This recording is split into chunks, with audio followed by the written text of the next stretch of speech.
see, and we're up, I think. Probably. Yes, maybe? There we go. YouTube's now showing it. Alright, and we're live for today's surprise stream! I was not planning on doing a stream today. I was actually planning on doing my stream tomorrow. Unfortunately, I have started to come down with a cold. Hello, Manny. Welcome to the stream. But yeah, unfortunately, I'm coming down with a bit of a cold, and I wanted to make sure that I got my live stream out for this week. I did not want to disappoint. Hello, Matthew Stamper. Welcome to the stream. And so, since I'm starting to get into the cold, I should be able to get a live stream done today, and then tomorrow, what I had planned for the live stream, I'll probably be deep in the middle of the cold. So, let's kick things off and head on out. I do believe we were in an Orion cartel game, and I think this is the save. It's, maybe? No, this one's the save. Oh, that. Maybe. We'll know if we're in a light cruiser or not. Yep, heavy cruiser, Ace of Spades. That is indeed our ship. According to this, it is an XCA2. The X does not mean that we are an X-type heavy cruiser. Orions just, for some reason, get the prefix X. Not sure why. Doesn't really matter. So let's quickly check our CA2, if it's on the list here. Well, there's a CA1. It should be right next to it. And it is... Oh, wow. 6 missile rackets. That ought to be fun. Hello, Rimmer. Welcome to the stream. Yeah, we're sorry for the short notice on this one. I didn't plan on streaming today, and so had to kind of throw things a bit together as fast as I could. Hello, Sean. Welcome to the stream. I'm glad so many people showed up anyway. Despite the short notice, I'm glad that we have quite a few people who were able to make time in their busy days to come stream with us. Especially on this so important of election days. Well, the midterms are today. If you are in the United States and you are of voting age and you have not voted yet, go out and do that now. Just because. It's kind of important. Just one of those little things that we like to keep up with. Oh wow, we're actually really badly damaged. So let's set out on our MET-13 monster patrol here for the first thing that we're actually doing. And hopefully kick some butt. Oh, we have a friend, the USS Sydney. It is a Q ship, not a very big one, and we have another friendly Q ship.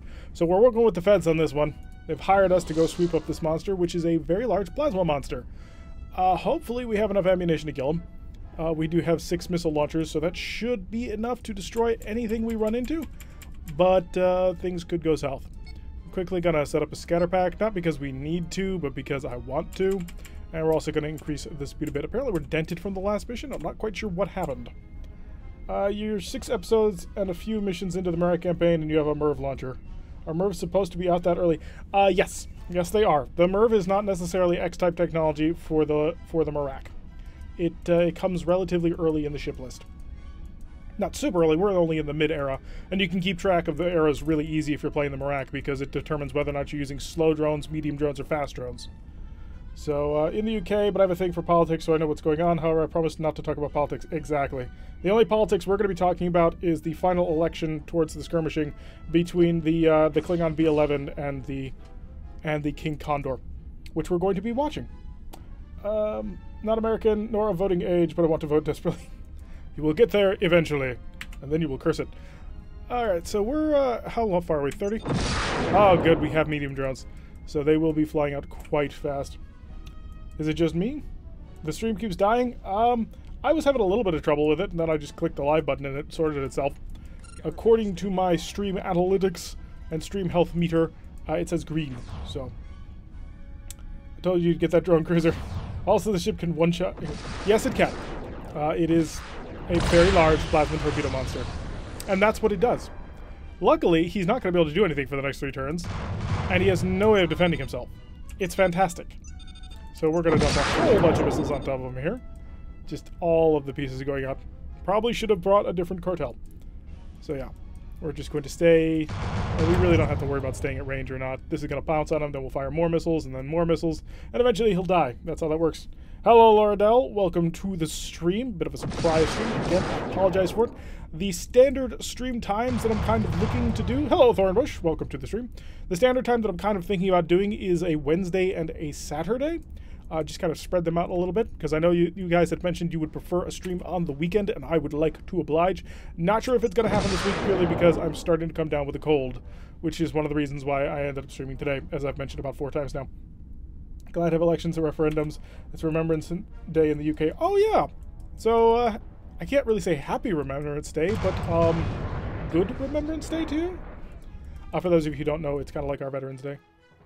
You wear poppy pins on your, yeah. But yeah, so we're going to be cruising along doing a little bit of Orion work and then going to skirmishes, and I'm thinking about just running this stream a little bit long and perhaps doing a little bit of rogue tech. I'm not sure how you guys feel about that. It's certainly exciting me, mainly because I have been sprinting to get ahead, so I have a little bit of a buffer, specifically for getting a cold like this.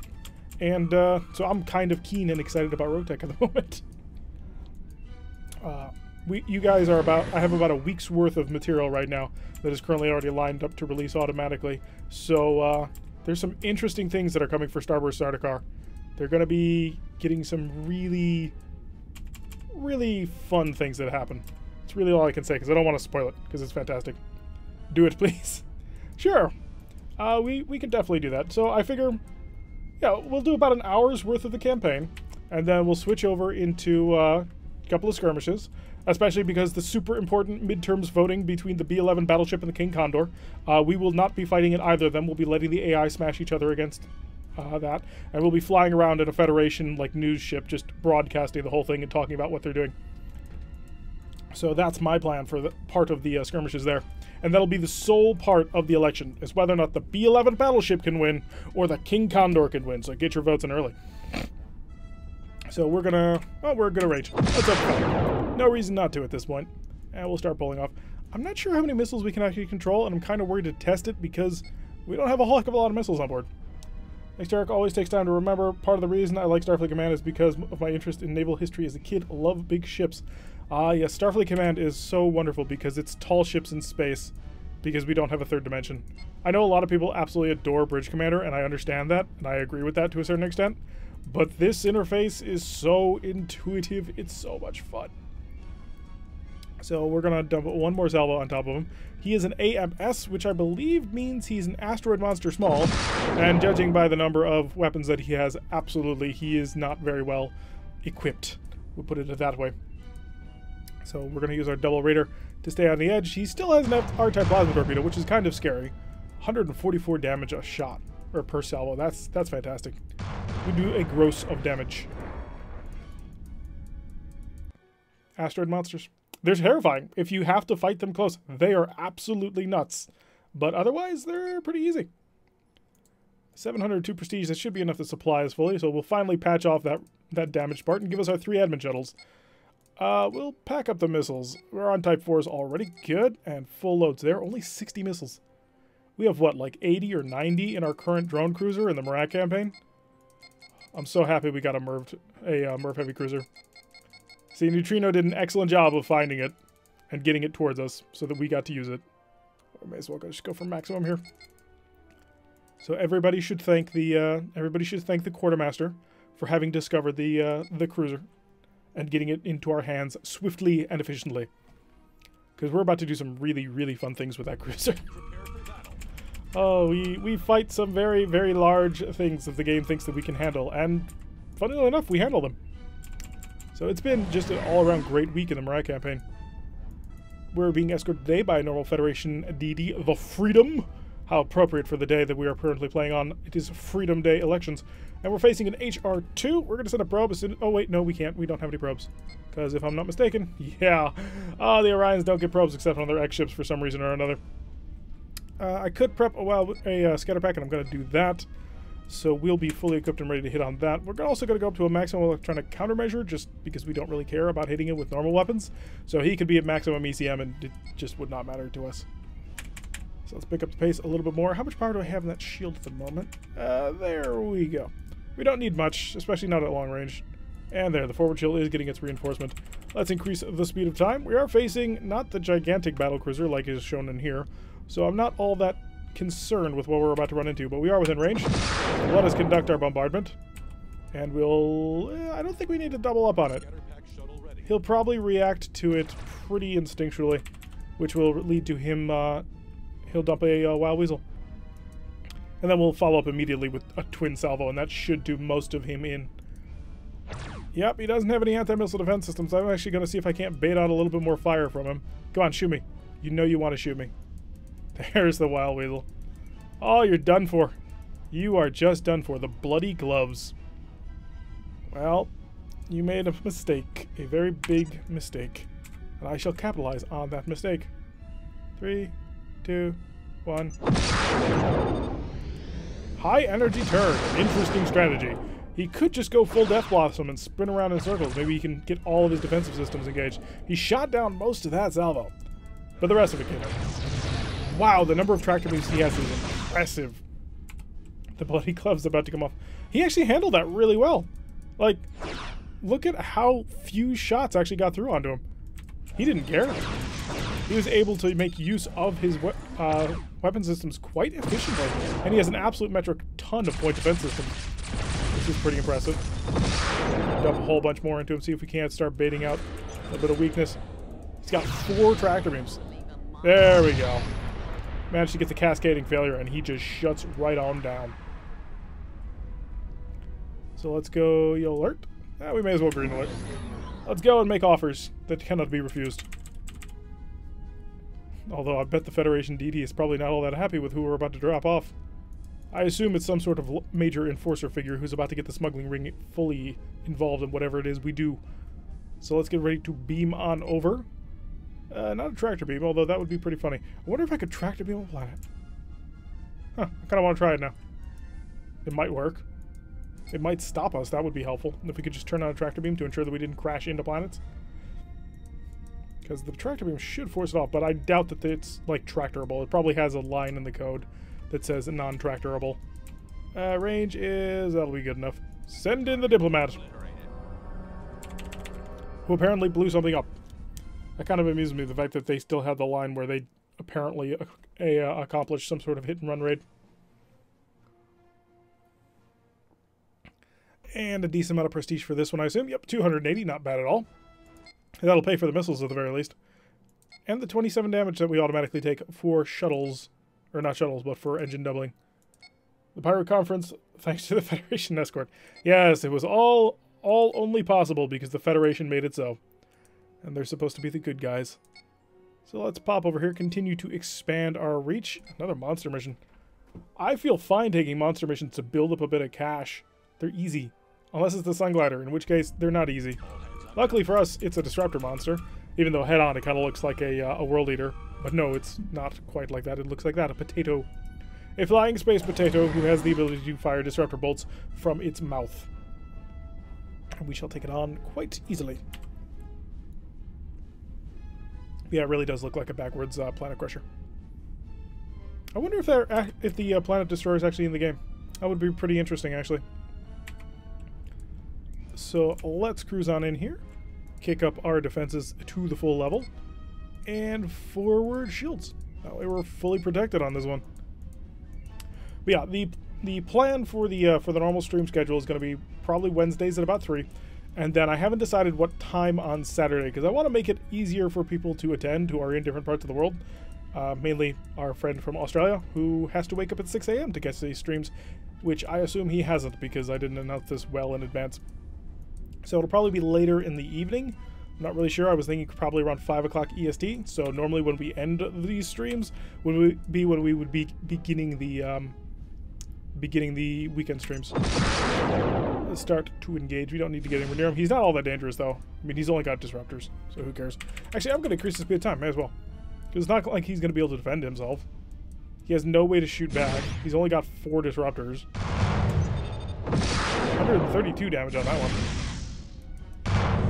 Yep. That's exactly what we're looking at. I wonder if... Huh.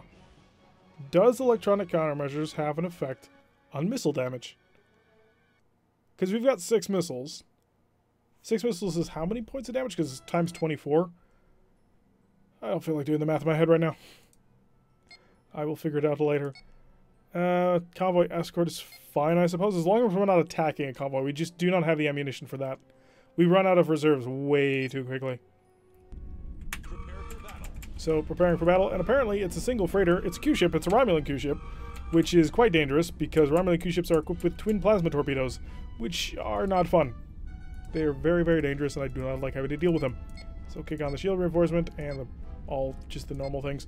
Should be able to kill them without too much effort, though. So we'll come on in, spam a whole bunch of missiles at them, and move on. Which has become our MO in most of our campaigns at this point. There go the missiles.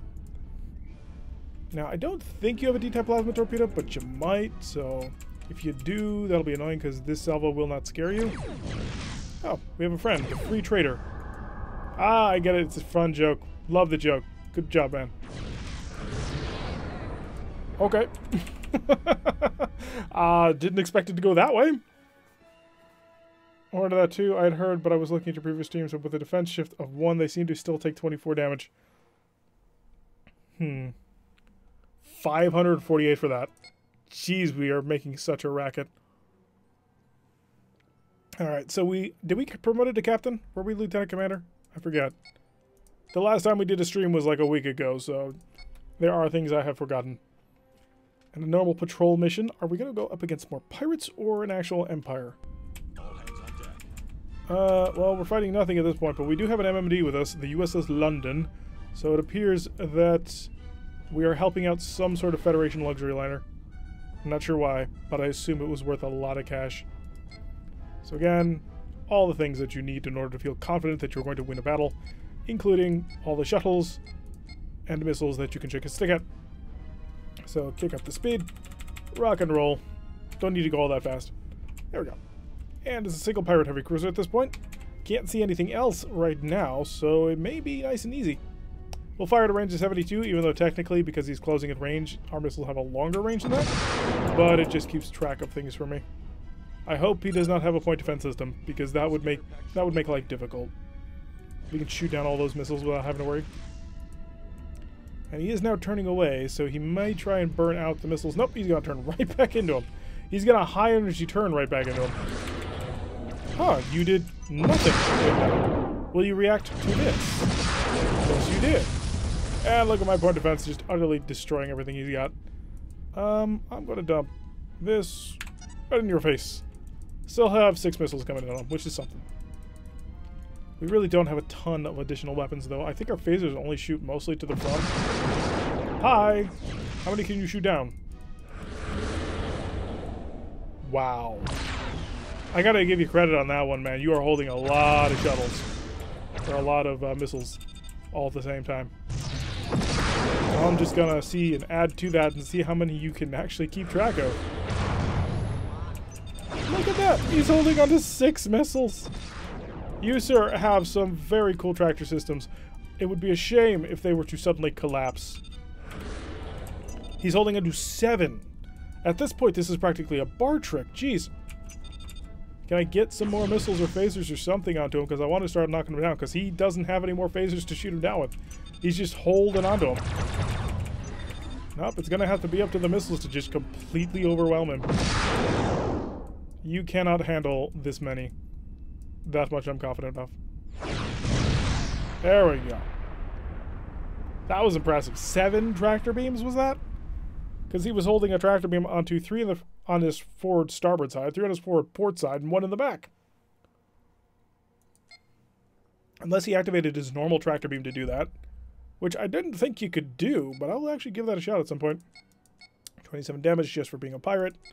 The game taxes you when you want to raise the Jolly Roger. It's not fair, but a pirate's life for us. Quarters. Quarters is always interesting. Not always. Quarters can be... Oh. Wait, is this a scan mission? I thought quarters was... Oh, I guess it is. Whoops. Well, this ought to be pretty easy. We'll come over here, we'll scan the planet, then we'll scan that planet, and then we'll run. Because that's all we actually need to do, is run. Maximum speed then. Because this job is a simple and easy scan mission. Nobody needs to worry or get killed on it. And with any luck, nobody will.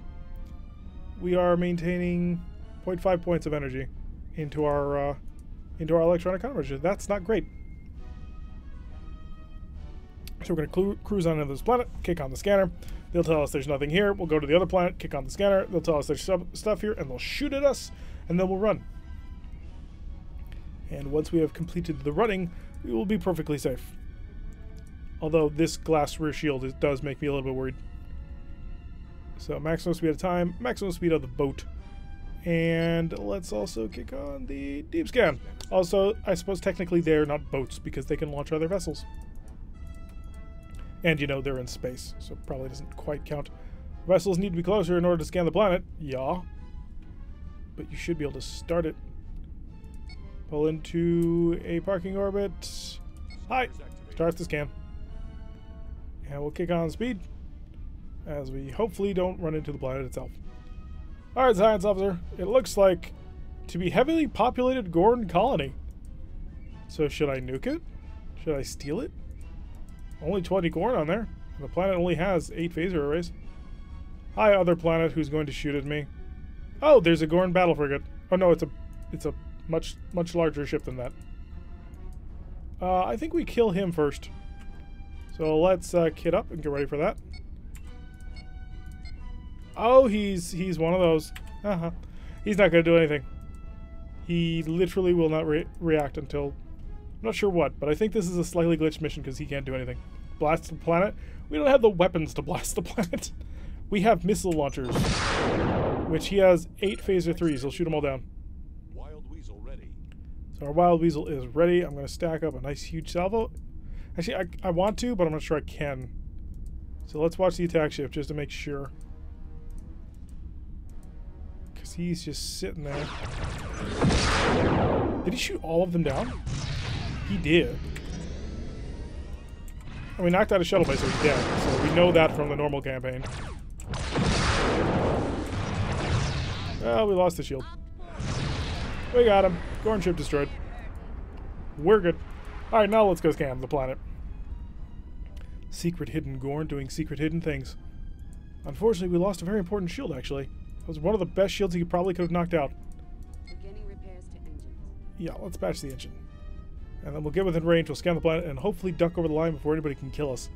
Because that's going to be rough. The planet has a lot of firepower, and we don't have a lot to do to be able to deal with it. Alrighty, so big, flashy, spinning planet, I guess.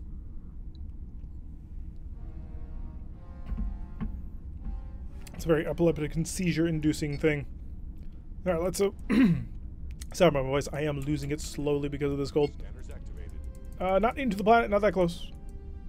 Wait for it, wait for it, wait for it. Okay, we have everything we need. Let's go. They completely knocked out our shields. Jeez. We're gone. Thank you. Hopefully they're going to pay us pretty well for that one. I mean, we didn't do a whole heck of a lot, but still. We lived. We survived. Existence was maintained. 400 prestige for that. Jeez. That's phenomenal. Like, that's ridiculously good. By the way, what is available right now in the 2,000-ish range? We are in a drone cruiser, basically, but pirate vessels have a lot of variety to them. A CA plus one has 4 missile launchers and 2 photons. That's just a shield refit, isn't it? I mean, it can't actually read what the shield is because it's a little bit glitchy. But not useful to us, I don't think. I mean, it'll be better protected, sure, but who cares? We want something that will strike fear into the enemy's hearts. Speaking of which, what would strike fear into the enemy's hearts? There are no dreadnoughts yet. Okay. So, sadly, we will not be able to do that. 50 damage, additional reloads. I don't think I need to buy any marines, do I? Oh, I do. 1 spare part that we used, and a pair of shuttles. Shuttles are useful. And off we go.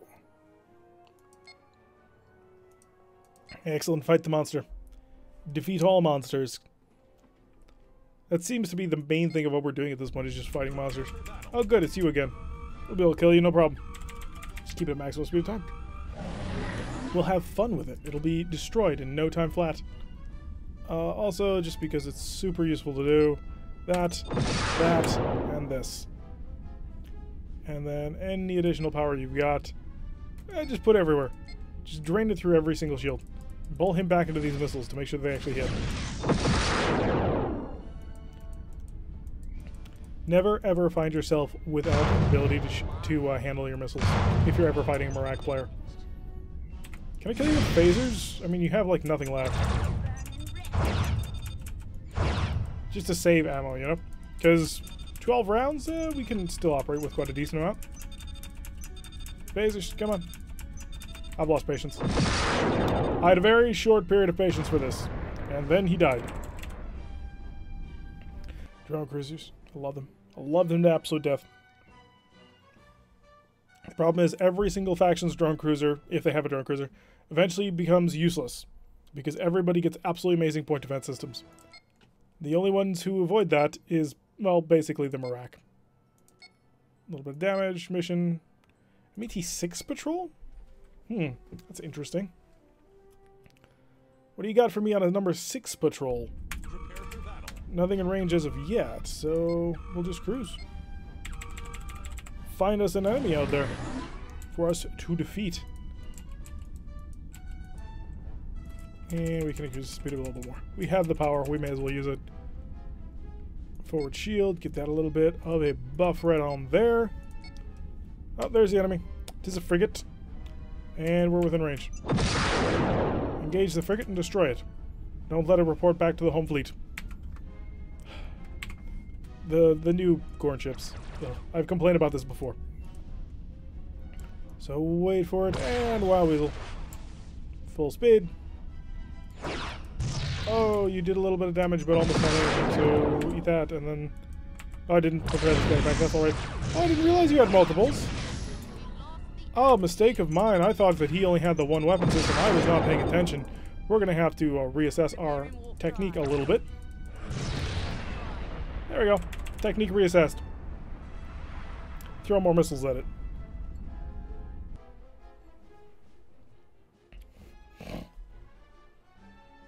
What do we got? It had 3. Had, yeah. Yep. It was a good frigate. I can't knock it for, I mean, it was a decently built frigate. 3 plasma torpedoes. Almost no phasers. A very Romulan design in that. But still. When you're kit like that, you've got problems with long range. Although I suppose you could have done something about it. We'll take a MET-17 patrol, and if it breaks the game, oh well. Ready up there. Alright. Now, the MET-17 patrol is there's a pirate faction against you. And one of the confusions was it was looking for a certain faction that never showed up. So us, by being a pirate faction, hopefully will resolve that issue. And we won't have to worry about the game crashing suddenly. If it does, do you guys want to go straight to skirmishes? Not sure. I'd be interested to hear what you guys have in mind. Like I said, we do normal campaign and then skirmishes, but today I also kind of want to show off Rogue Tech a bit, just as a streamed version of it. And I figure maybe we start doing a stream campaign, and I would pick one of the 2 days to be sort of the Rogue Tech day, and one would be the Starfleet Command day. That way we can just sort of give a bit of variety to both people who enjoy things. And maybe some people would... Oh god, we're in trouble. We are in so much trouble now. You don't even have... There's not words for how much trouble we're now in. 2 anti-plasma torpedoes, a bunch of Ds. Oh god. Just shoot down everything, why don't you? Can I... Never mind, I can overcome him. We can overcome and just overpower him. And with both of his plasma torpedoes fired, we can get right on top of him in order to do this. Oh, he's holding on to 4. Do that. His D-type plasma torpedo should be back up. Oh no, it's destroyed. Never mind. Got him. Why do pirates have so many point defense reactors? Alright, will the game crash or will the game continue? Normally it dies when the last ship is destroyed, but no, it appears all is good. We're nice, safe, and or happy. Never mind, I take a... Oh, the game almost crashed. The game got really close to crashing there. But luckily it did not. Alrighty, so let's continue. Pop them back over here for a little bit more cash. Actually, shipyard, I have 2,500 prestige. Is there anything out there? Need all the tractors with the space booty? Yeah, I suppose that makes a certain amount of sense. Do you have anything, like, really cool or interesting for us? Like, I know it's 2,000, but there's a slightly better one, but I don't suppose there's a CA2 plus out there, is there? We'll get a heavy raider. Heavy rid of the cloaks. Alright, supply. More stuff. All the stuff. Just keep loading up all that stuff and we'll be fine. I wish this button did not disappear when it was thought it was full. And rock and roll. Ah, let's ambush somebody. Let's be the reason why somebody's about to cry. Or at least half the reason. It's a single Gorn heavy cruiser of some description. And we have the Free Spirit with us. Wow.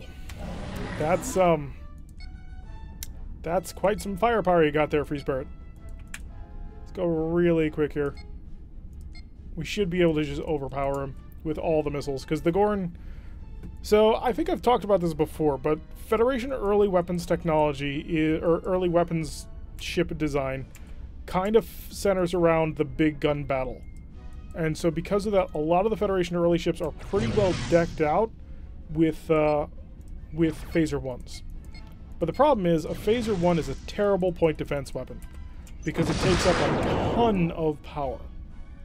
And because of that, well, every time you have to shoot down a missile with it, you're wasting a ton of firepower. The Gorn had that same problem. He's got 4 weapons, 4 phaser 1s, and they're terrible for what he wants to do with them. Okay, I did not expect that to go through at all. A little bit of phaser fire. And we knocked out 2 of them already. So, a different ship with phaser 3s on board would only be spending half a point of power and a small portion of its primary armament in order to actually stop our missiles. So, the big gun battle against drone cruisers, well, we are ideally suited to fight against it. Let's not get too close to around his front. I'm not sure why we kept doing that. Oh. That just did not work out for you, did it, man? So. Orion's doing work, knocking out actual heavy battle cruisers. Well, I suppose heavy would be a little bit of a misnomer. It wasn't exactly a tremendously powerful ship, in my opinion. Convoy escorts are also good for us. We don't want to do convoy attacks. Convoy assaults with a drone cruiser, you tend to run out of weapons. You're designed for a very short, brief engagement, and anything beyond that, well, it becomes a problem. So we will increase the speed of time, actually, because we don't have much to do aside from just get on top of them. It's a single freighter and a normal frigate. According to the fleet screen, we're looking at an FF, so 2 photon torpedoes, 3 phaser 1s, and 2 phaser 3s, if I'm not mistaken. Which should be relatively easy to overcome. Like so.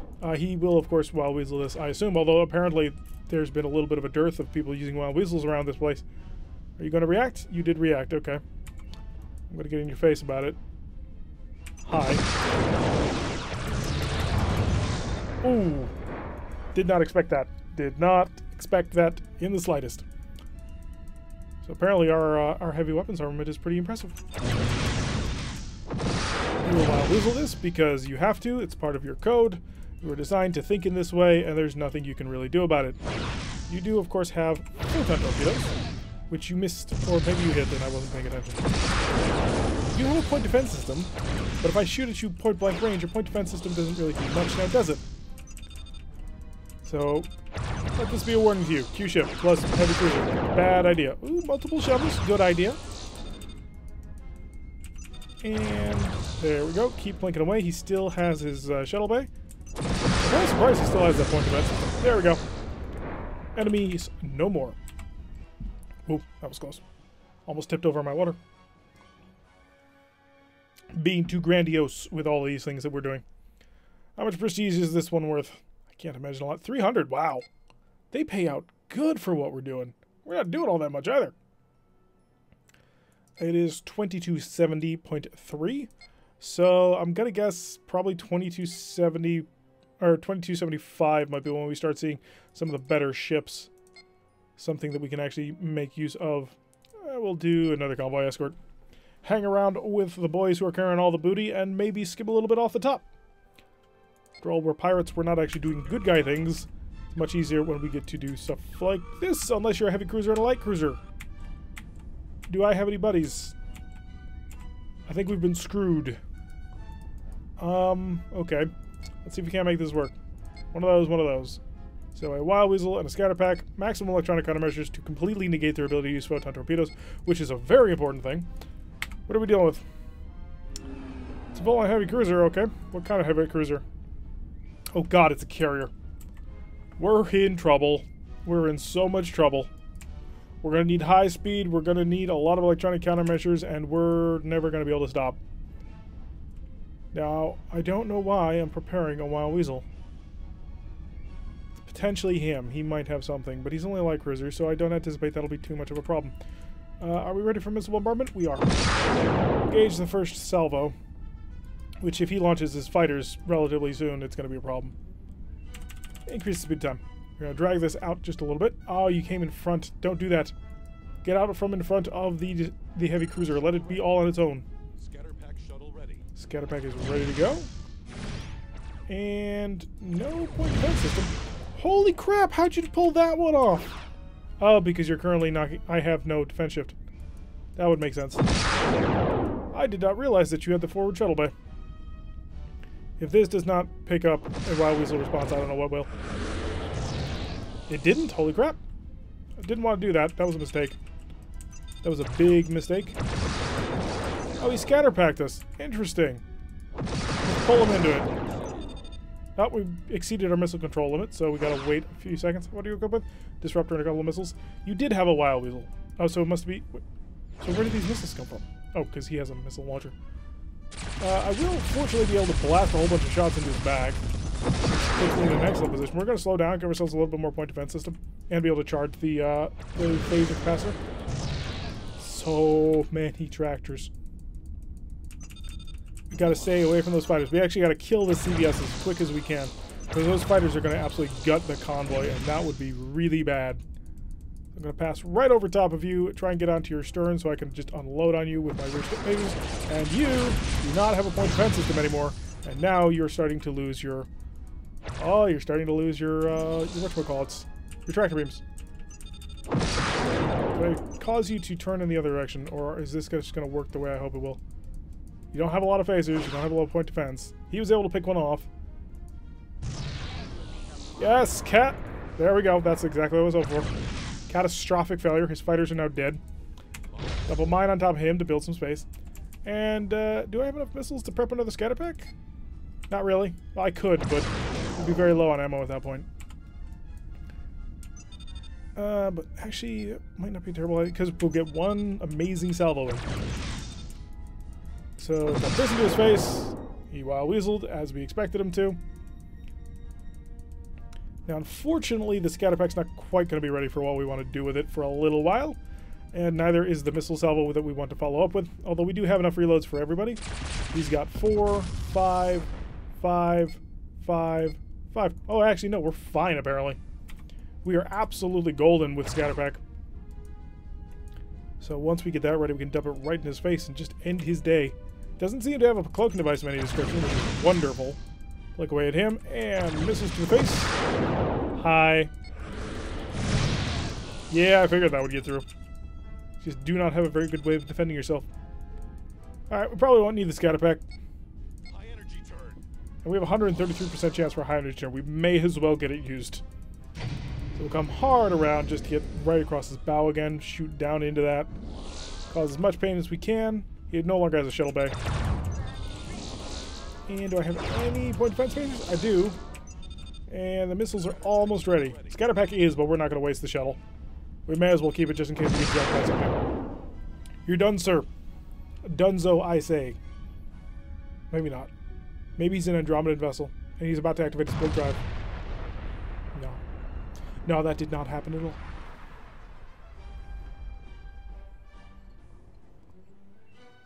So, victory, of course, being assured once more.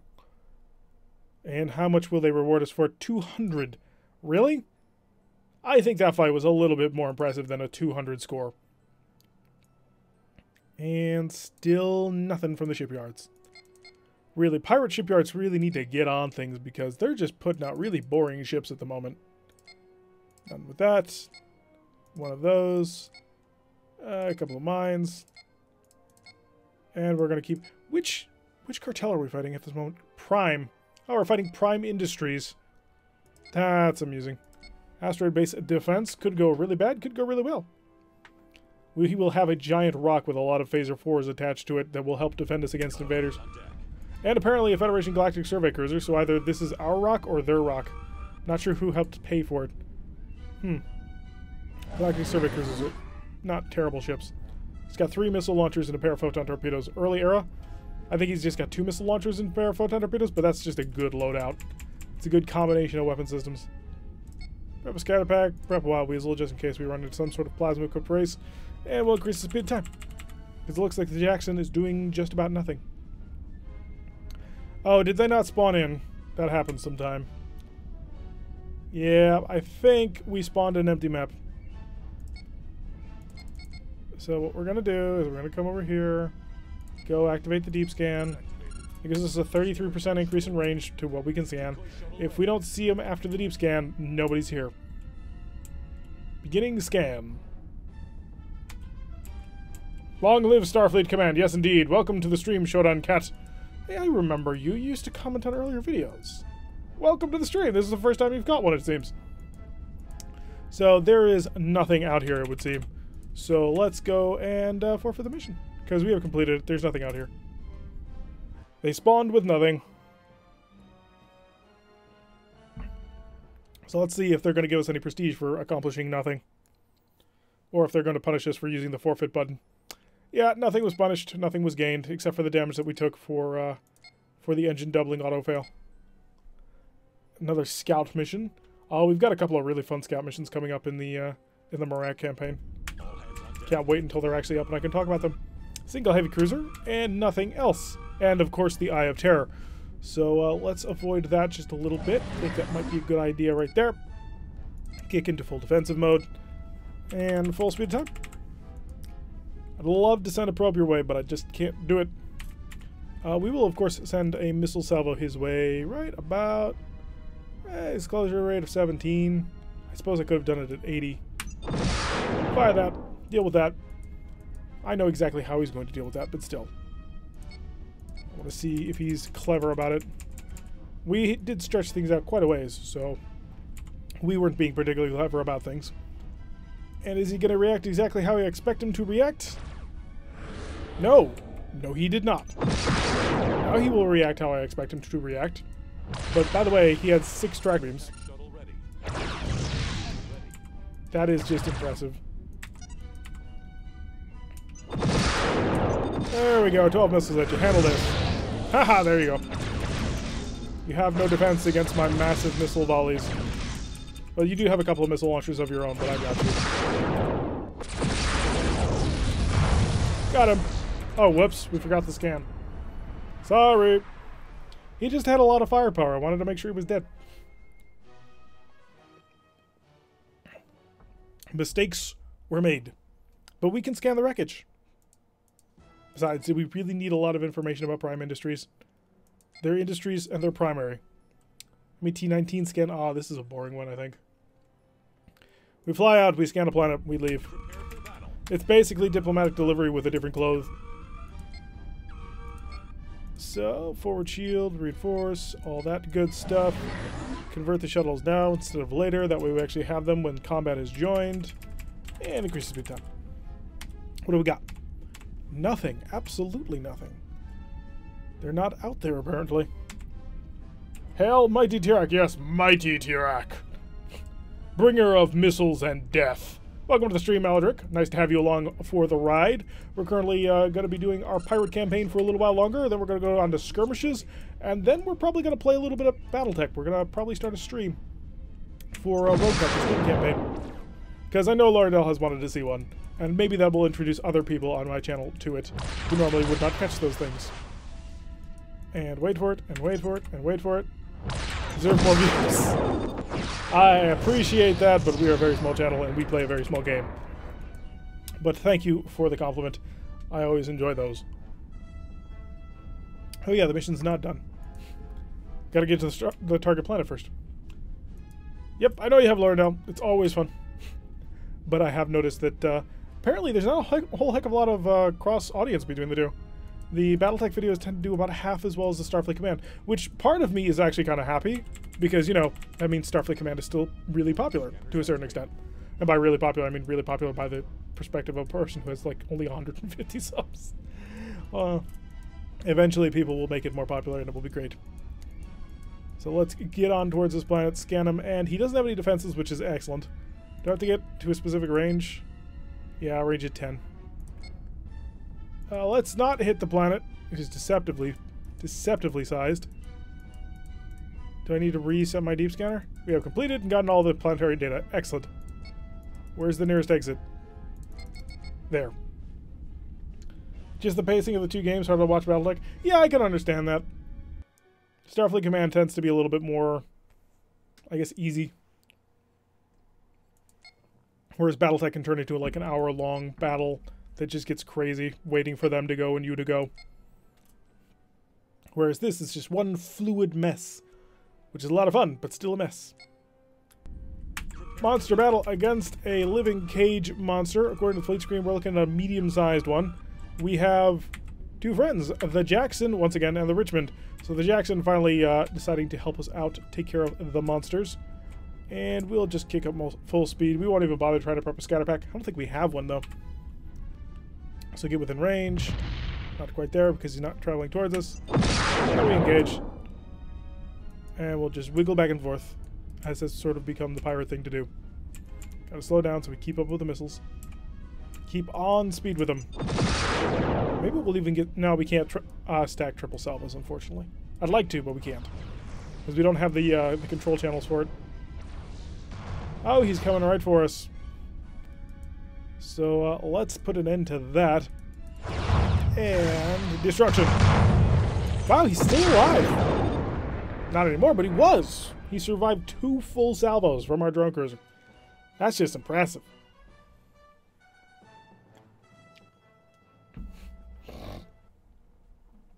So what do we got to work with here? 302. Monsters pay out really well for some reason. I'm not quite sure why. Hi, Shipyard, I'm back. I know it's not like 2275 yet, but do you have anything cool? You do not?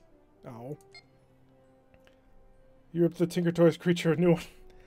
Yeah, large living cage monsters against drones are not... It's not really a fair fight. The only fair fight, I suppose, against drones would be the Sun Glider. Because the Sun Glider has a Gatling phaser, or 3, and so can be really, really good against that. Also, it has shields, which no other monster has. Oh, also in the monster category, though, is the Andromedan ships and the Living Dreadnought, so that could always be a thing that we run into. It's a heavy cruiser off in the distance. I forgot to buy shuttles. That's okay. We shall survive. Get ready for another massive salvo of missiles. Missiles, there was for breakfast. And kick that. Full ECM, full forward shield, even though we don't really point the forward shield at him. He's a fighter carrier. That's not good on any level. Don't get in the way, fighters. You're not wanted there. Oh, wrong button. That's the button. There we go. All the missiles. You can hold 6, but can't hold them all. As long as we stay at a high speed, his fighters can't hurt us. That's not entirely true, but it's true enough. Oh, he's high energy turning, trying to cause those missiles to burn out as he just drags them along. But he's not going fast enough. Oh, now he's going fast enough. Okay, that's a problem. Hi, I'm right on top of you. And we're steadily just ripping his fighters apart. It's great. And I think that's all of his power. He's dead. Also, he did nail us, I think, with a missile salvo. I wasn't really paying attention. We are going a bit fast. The Juggernaut is a cool story. It's a terrifying monster to fight in this game. It's just... Ugh. Invulnerable forward shield. Handle it on your own. Yeah, I think we've run into an intergalactic Juggernaut like 4 times throughout all the series that we've done. And the first time it just ripped us apart. And we had a heavy Dreadnought because we didn't realize that the forward shield would not ever go down. And so I unloaded like literally 2 full alpha strikes into it and it did all of nothing. The intergalactic Juggernaut is a automated intergalactic Juggernaut. It travels slowly and needs to be destroyed. I think you're supposed to use like 4 or 5 cruisers working together from different factions to bring it down, but in this game you generally don't have that kind of help. We're being escorted by the Emniar, or Eminair? It's a frigate, whatever it is, which is not particularly good. Against a CA+. Oh, you're quite dangerous. And we have no shuttles. Extra dangerous, okay. Idlar had one huge shield that rotated to any facing but the rear. And actually, I think can do that. Because I think I saw it in the last time we ran into it, and I think it was the last stream, or the stream before. It brought its shield around, suddenly buffed up the rear shield.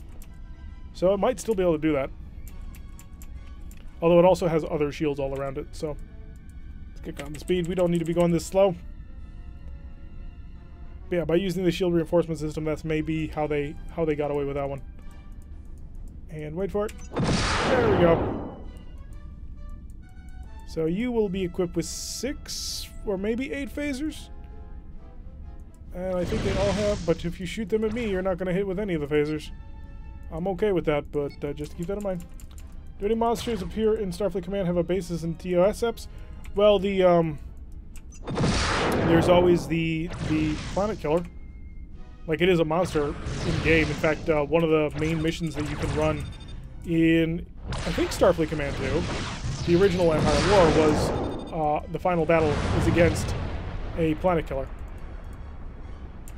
So you have to, or maybe it was Starfleet Command 1, but I think it's Starfleet Command 2. And basically you beam a brand new kind of bomb into their path. And you fight them several times, but the first time you have to push a couple of... You're fighting enemies and you have to push them into the path of it, otherwise you, well, can't win the mission. It's a little bit of a rough mission. Alright, let's pull on in here and beam over people. Get everything done and handled. Let's not crash into the planet. There we go. The diplomat has been safely delivered to the planet, where he will apparently blow something up, I assume. Although in this particular instance, he did not use the voice line saying that something had been obliterated, so maybe not. Maybe we have learned new and better peaceful ways. Or maybe they paid up. Either one is totally believable. Nothing. Oh, we're at that stage of the game where we have all the cash we could ever want. Well, not all of it, but most of it. And yet there's nothing to buy, which is an inversion of how it normally is. Normally we have all the ships we could ever want, and no ability to buy anything. Let's check to see if this mission is empty or has something. If we have a friend, we'll know right away because he'll be sitting still. Nope, he's not, so there is enemies on this map. So, all the normal steps to handle them. Make use of all our consumables, make use of all our regenerating health. What do we got? It's a heavy cruiser, it's a Gorn heavy cruiser. Once again, we know we can defeat a Gorn heavy cruiser without having to use a single scatter pack, and it is a CA+, so we're going to do exactly what we did last time. We're just going to stick at high speed and then just not ever let him fire his plasma torpedo at us. Well, he did last mission, but who cares? He did almost no damage. Oh, I didn't even realize that we had a friend with us. And a Federation Dreadnought. Hello. I should have paid attention to that one. And he deployed his Wild Weasel, but that's not going to save us. Especially if he keeps firing at me. If he keeps doing that, he's going to get himself killed. Well, apparently he wants to die. Let's all take a moment to admire the Grant soaring through this fight. We actually have a Federation Dreadnought campaign. Whoops. Should have been paying attention. Oh, of course he had a Wild Weasel. Could dump a scatter back in his face, but where would the fun be in that one? Apparently our shield can handle his F-type plasma torpedo. There we go.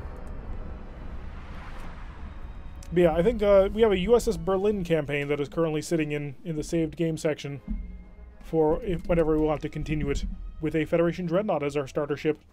Because that was a lot of fun. Gives you a lot of power to work with. Are we actually neutralizing the planet? I haven't been paying attention, if I'm completely honest. Just been going around and going from battle to battle. Fleet action. Yes, we are essentially playing Marak Pirates. Yeah, that has not been lost on me. We don't have a MIRV launcher, but we're running a drone cruiser, so that automatically makes you Marak. Hi, it's the Grant again, who still has that battle damage, and he is now fixing it from when we blew up the pirate right in his face. Alrighty, what do we got? A Gorn CC, so he's upgraded a little bit. Nothing too much, but a little bit of a firepower increase on him. And that, we may need I wonder if we'll actually need the scatter back on this one. I don't think so. Not like he's stunningly powerful. He's a Gorn ship. He focuses phasers over plasma torpedoes. Yeah, I don't think he's any different. I just think he has better shields. Send that towards him. We're just going to start adding things up. Napoleon, if you could please not get yourself killed, that'd be appreciated. We just kind of want to keep you alive. But if you do end up dying, we're not exactly broken up about it. You are, after all, just a luxury liner, but still. And, Mr. Romula dude, if you could actually come back here so you run into my missiles, that would also be appreciated. Oh, there goes the Napoleon. Oh, there's a second CC. Did not pay attention to that. The least we could do is beam a spare part over to the Grant. Do we look like nice people? We're pirates, man. So, oh shoot. That almost went really bad. Because we had not actually hit the Wild Weasel. Our missiles actually had burned out right before they had hit the ship, totally wasting his Wild Weasel. There we go, one's down. Hi, you're next. You have a Federation Dreadnought on your tail, and a pirate with a whole bunch of missiles. You're just in a bad spot, friend. Although it does appear that the Grant is chugging along a little bit slowly. Hi, more into your face. Okay, you managed to actually cover some of that. And shooting them down slowly by slowly turning them all on. No, no, no, don't hit me, don't hit me, don't hit me. He hit me. I really tried to avoid that. I knew it was probably going to happen, but I had hope. Why couldn't you fire the fake one at me? I'm a pirate after all. Last missile. Of course you wasted my last missile. Well, I've basically destroyed everything that he's got, so... We'll pull on in, use a nice little phaser barrage, and... There we go. That's what happens when you scratch my ship. There shall be no recovery of that vessel.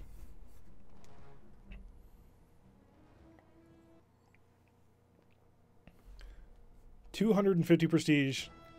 Well, I suppose if we hadn't lost a Napoleon, we might have earned more. Supply, patch the damage, give us a shuttle back, give us all the missiles because we ran out.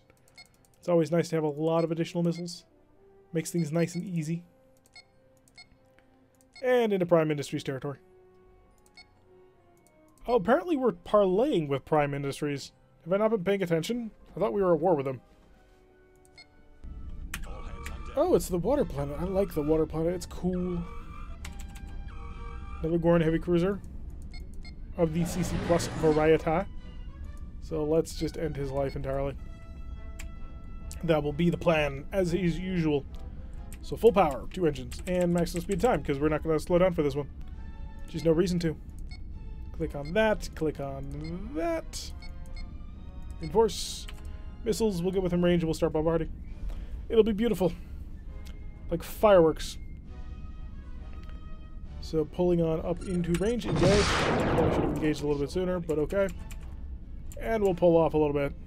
Let the missiles do their crazy thing. Let's not get too close to them, though. There go the missiles. Don't run away from them. Don't run away from the missiles. The missiles just want to love you. Yeah, like that.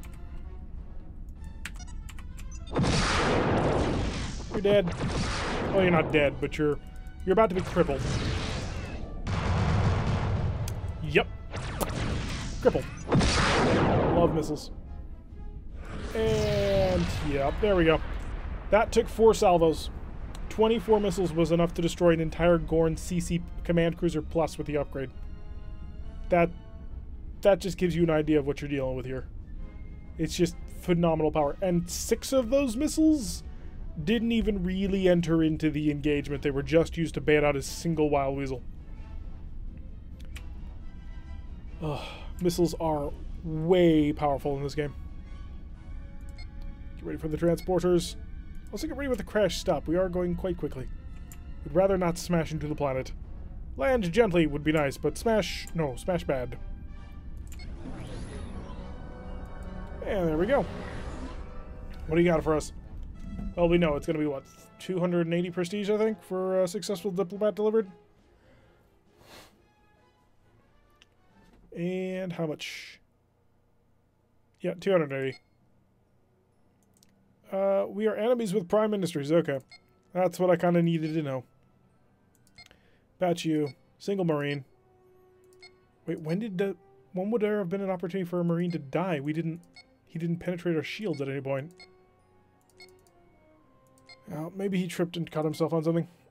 Some cartel boss to his vacation? Clearly. Epicenter is a terrible mission. I will never play it. I will avoid Epicenter like there's nobody's business. I hate Epicenter so much. Because it's like, oh, drag these ships away from the planet. They will only do a maximum of like 2. And then get them all off the map before the planet explodes. Sounds like an interesting mission. Yeah, you spend the whole mission playing tug. Light cruiser. Oh, you're gonna have a bad day. We've been knocking out command cruisers left, right, and the center, and you think that your little light cruiser is gonna do anything for you. Give us the full speed treatment. And engage with missiles. Whoops, didn't mean to fire the phasers, but I guess that'll be just fine anyway. Not like we really need to worry about phaser power. We have 4, which, to be fair, is better than our current cruiser in the Mariah campaign, which only has 2. Yep, that worked. Ooh, long-range plasma torpedo. We're just gonna set you to stern and run. He's dead. And that bounced.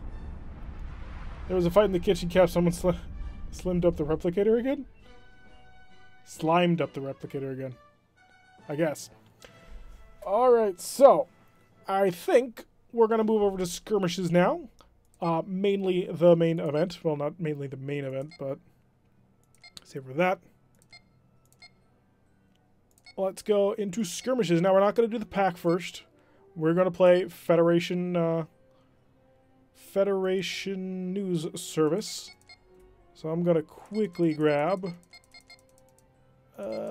somewhere in here. Give me my Federation News ship. There it was. There it is. We'll take a Federation News ship, and we will be watching the battle between the two sides.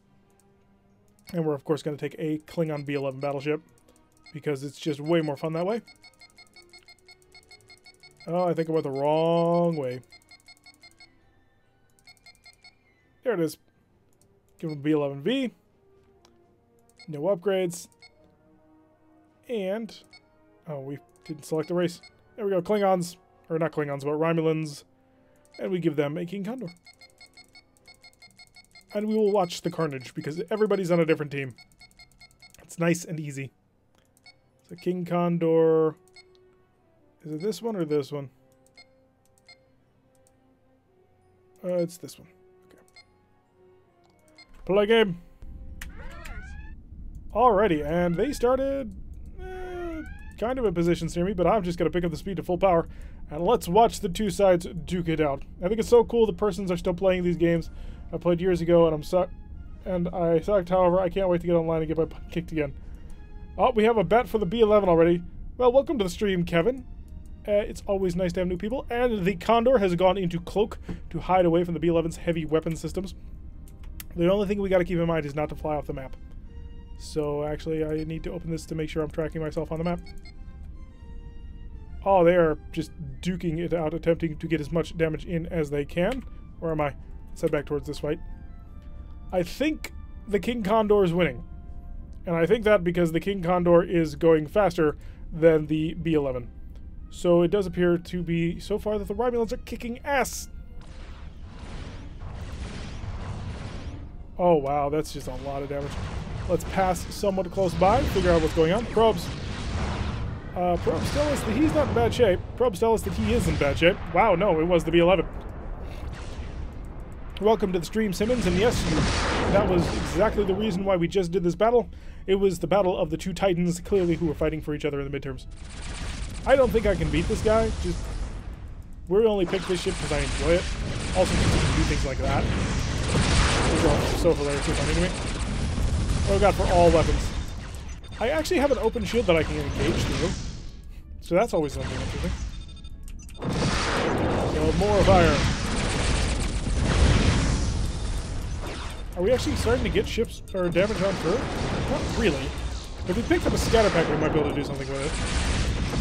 If I really wanted to be super clever about it, what I could do is I could try and shove him off the map.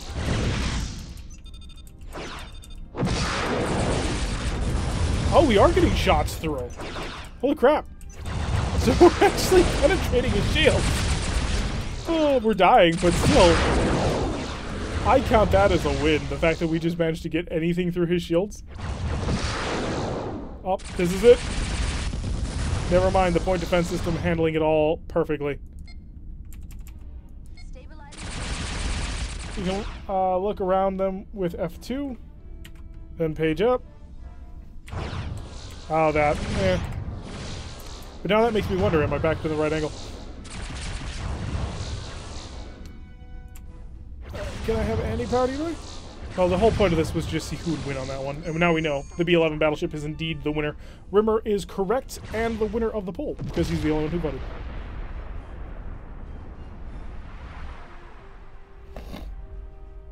Alright guys, so I am slightly getting sick, so my brain not working so fantastic. I'm going to need you guys to help come up with ideas for the skirmish, so let me know so that we can have a little bit of fun with that. If not, I suppose we'll just jump right into the Battletech portion of the stream, but I assume you guys actually want to have a little bit of fun with this. After all, we do tend to have a great time whenever we start doing this. The skirmishes are one of the highlights. It's just really different and amusing to me. So let's shut off number 2 until people come up with something. Keep passing by it. I know Kambaro is the last one on the list, but I always go by it. There we go. Alrighty, so... But yeah, I'd be interested to hear what we have ideas for who should fight who. Carriers an escort battle with you playing the escort. We could do that. How big of a fleet do you want to fight? That's the real question. So we'll set you up as the Klingons. And you up as the... I guess you're going to be my support unit. Or my main carrier that I have to care about. And how big of a carrier are we talking about here? Are we talking like space control ship big? Because we can do that. There's the SESX. And... why would it be... oh, because we're apparently on the Klingons. I need... Is there a heavy escort cruiser? That'll be the question of the day. That'll be something E. Oh, was that it? There we go. Aegis escort cruiser. Perfect. So we're looking for the NAEs for them. That'll be the close-in support. And keep going, keep going. A little bit further. Did I go to... nope, there it was. There we go. We got the Aegis cruisers set up for him. Oh, we didn't give him an Aegis cruiser. So many battle cruisers. So should we be like a light frigate task group, Rimmer? Or should we be destroyers or cruisers? Let me know as I come through all of this. There's a lot of cruisers to flip through. And what sort of enemy force are we looking at here? Just a mirror force, basically? Because we could do something like that. Oh, there it was. NAEX.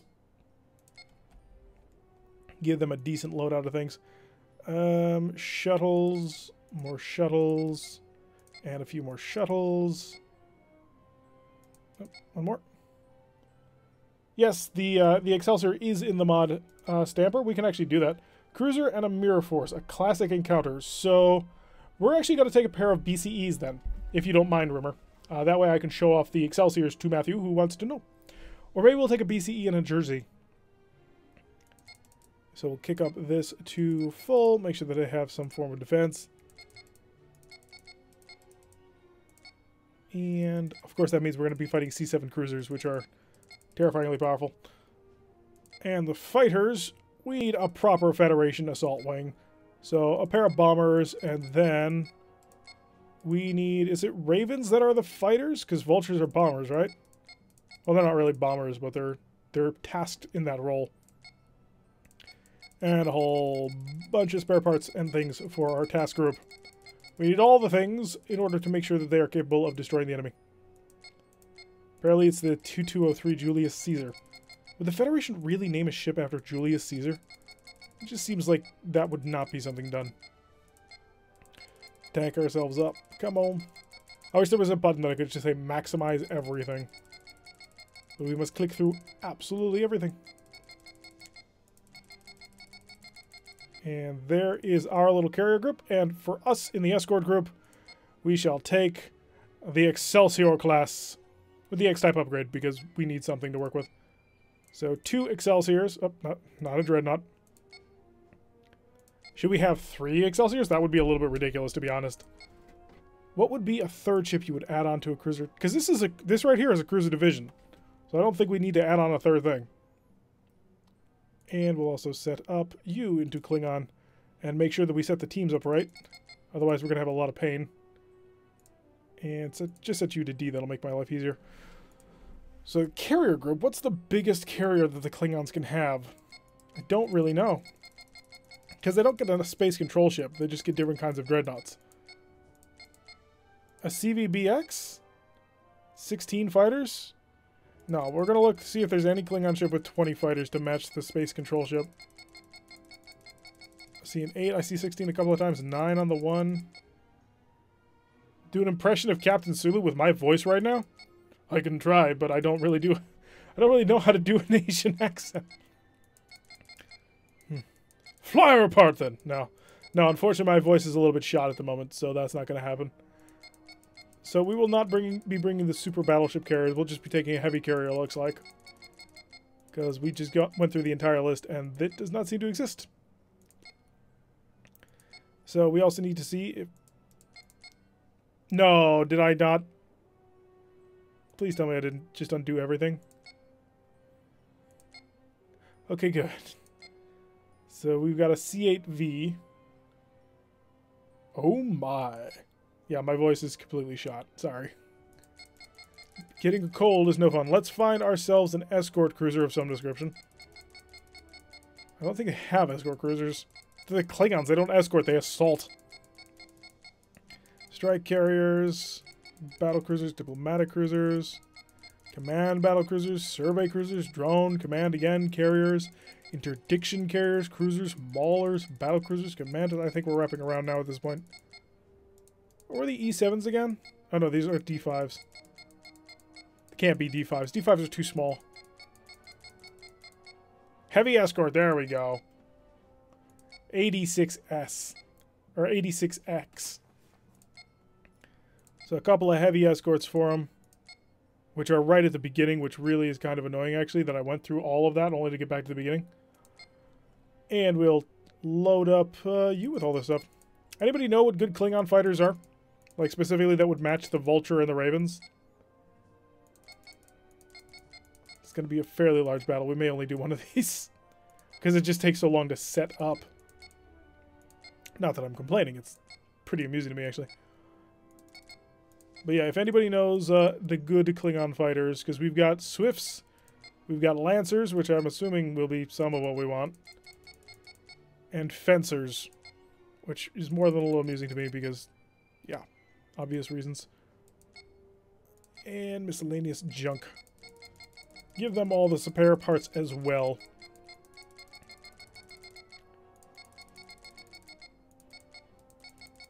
And once we have them all set up, then we can finally make sure that our ships are rigged, and then we'll roll. Oh no, we also have to build a battlecruiser force.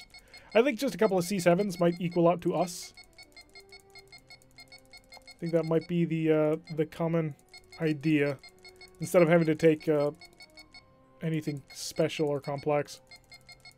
Because we're certainly not X-type heavy cruisers. Alright, so...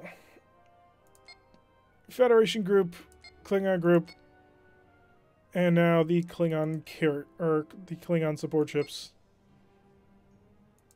So we don't want a D7, we want a C7 because we're a battlecruiser. They need to be a battlecruiser as well. It's only fair after all.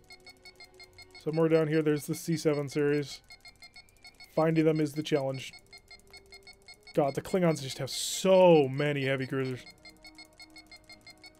Like, given their economy, how could they afford just all these different designs? Or was this part of the reason why they lost? Oh, there it was. The C7X. Because they just had too many cruisers to actually produce. Although it doesn't help that I keep going through the entire list instead of going straight forward with it. And you're good on admins, you need missiles, and you need spare parts in droves.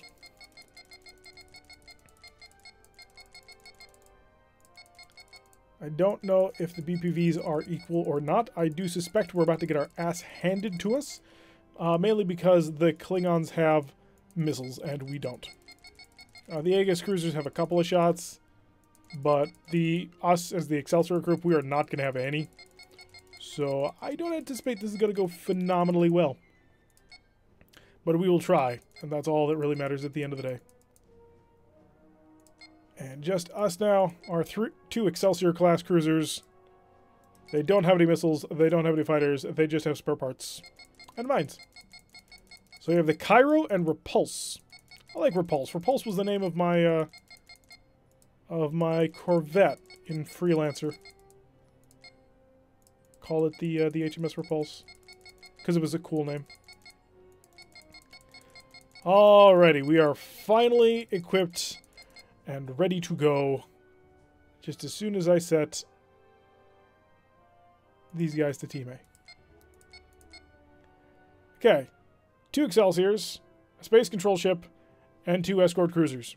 Versus a C-8V Dreadnought, which is basically the heavy carrier. 2 86 heavy escorts, and a pair of C-7s. Let's rock and roll. Battle stations. We're already under engagement. Somebody fired something. Oh, we need to slow down the speed of time. We're super speed at the moment. Alright, let's go engage those C-7s. I think they're our primary target. Those are C-7s, actually. No, these are the C-7s. Huh. Yeah, we gotta dive the C-7s first. They've got to be our primary target. Let's see, 2 is photon torpedoes, 1 is all the phasers, 3 is everything. Okay, we're set for weapons groups. We don't need to do anything else. Let's see if the Excelsior can really do something impressive. Stick with me in formation. Repulse, I want to keep you with me so we can engage these guys pretty heavily. Phasers to overload. Let's prep... I think we prep a suicide shuttle. We'll prep a suicide, we'll prep a wild weasel. And if we get an opportunity to use the suicide, we will dump it on somebody. Forward shield reinforcement. We'll give ourselves a pretty decent number of electronic countermeasures. And power cells, I've got a lot. Yes, the Excelsior model is absolutely gorgeous in this game. So hopefully we will get a couple of nice beauty shots as we soar through the enemy fleet. We're going to knock out this one on the port side. That way we can shoot and invade. Holy crap. Photon torpedoes again. Not a good hit. You focused everything you had on the Cairo, which was a good plan. I give you credit for that plan. Photon torpedoes, aft, prepare to fire. Attack shift of 1. Oh, 2 good hits. So the aft gunners know what they're doing. We'll zoom in as we come around. Repulse is getting mauled, but hopefully we can support with our phasers. Capacitor is not yet fully charged, and we need a little bit more power to it.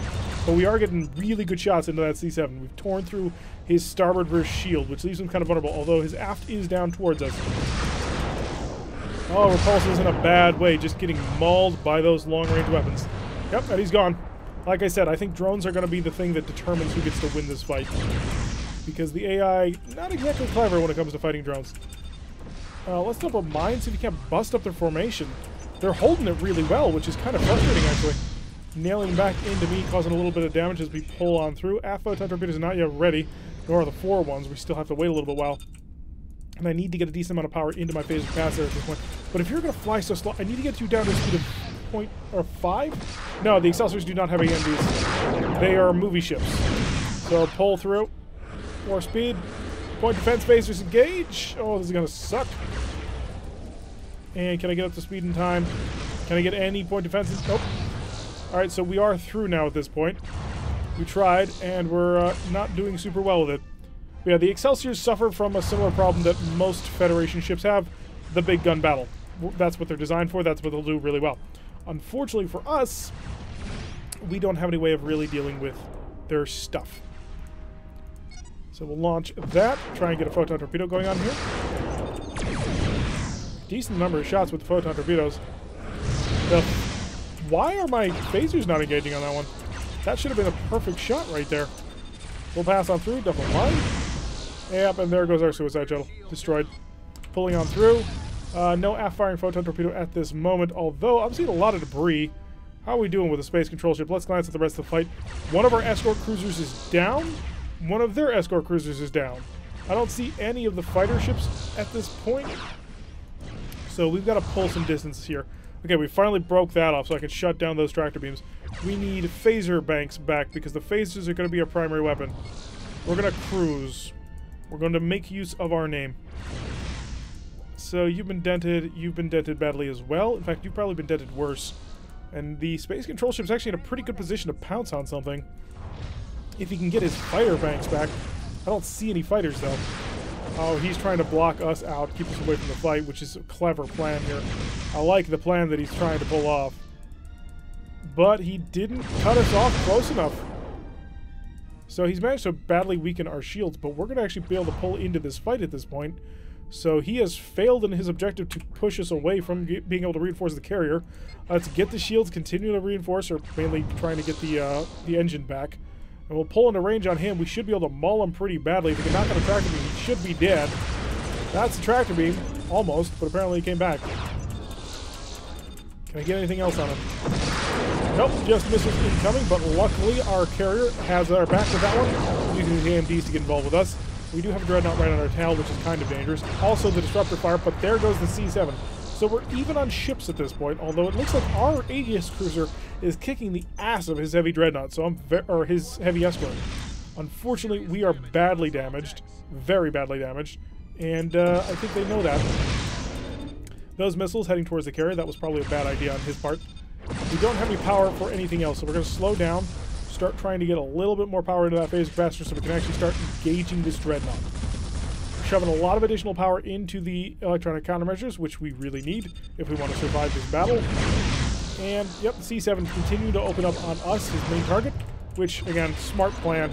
If the space control ship has lost all its fighters, then we really are, well, if they knock us out soon, that'll be great for them. Unfortunately, the moment they knock us out of this fight is the moment the fight ends, because it views us as being super important. So we are about to burn down, sadly. And we have been grabbed by the tractor beam, it looks like. And dump a mine in his face if we can't get something done. That does us in. So at that point, it was the space control ship versus the dreadnought versus the C7 and the Aegis. That was close. That was actually pretty close. If the AI was a little bit more clever about the way that it used its point defense systems, and if we had turned our point defense systems on immediately, we might have been able to pull that one out. Maybe rejoining with the fleet is the better plan. Let's try it. We got enough time for probably one more. Oh, never mind. Forfeit mission, because this is not what I wanted to fight. I wanted to fight their full firepower. Yes, the absence of AMDs really, really hurts. So the Excelsiors are really cool-looking ships, but they have a lot of technical limitations. The New Jersey is, in my opinion, a much better class. It takes that Excelsior's aft-firing photon torpedo and aims it forward, which is, well, really good. Need to make sure everybody's on the right team. And play game. Alright, let's see if we can rejoin with our force, because we're actually not in a terrible position. I don't want to get caught out by those C7s all on our own. So let's kick up some speed. How fast can I actually get this bucket moving? This bucket moves that fast, which is not terrible. And escort with AMD instead of another E. We could do. In fact, if I could take two New Jerseys, that would actually be better. But we want to look at the Excelsior because it's sexy. Because it has a different model from all the other battlecruisers. The other battlecruisers make use of a Kirov instead of the Excelsior. And actually, you're giving us a really good opening. Because the fighters are probably going to murder each other. They're just going to destroy each other. Yeah, they're blasting into each other. Most of the Klingon fighters are just gone. Which is really good. It means that they never get in the range. I'm wondering what these fighters are actually going to slam into then. The point defense system on those heavy escorts is probably mauling them pretty badly. Yeah, they're never going to get in the range of fight, so that's what happens to that. And the Aegis cruisers are also endowed with 4 AMDs. So yeah, that's really good. So, honestly, the fighters are not really going to play into this battle because of the Aegis cruisers and the heavy escorts. That's an interesting plan to fire already. I probably wouldn't have done quite that. To really probably take personal control over that ship. I need more speed. All the speed you can manage. So we've got to get up on top of him and nail him with a whole bunch of photon torpedoes. Preferably while he doesn't have an attack shift. That would be very helpful. So we're going to focus our efforts on the C8B. It is a carrier, it's very large, and it has a decent amount of firepower. Because it is technically a dreadnought. It's not just flat out a space control ship, it's a dreadnought. Which is very powerful. He's at an attack shift of 1. So phasers to overload, make sure we're dealing all the damage we need to do. We're going to get close to him.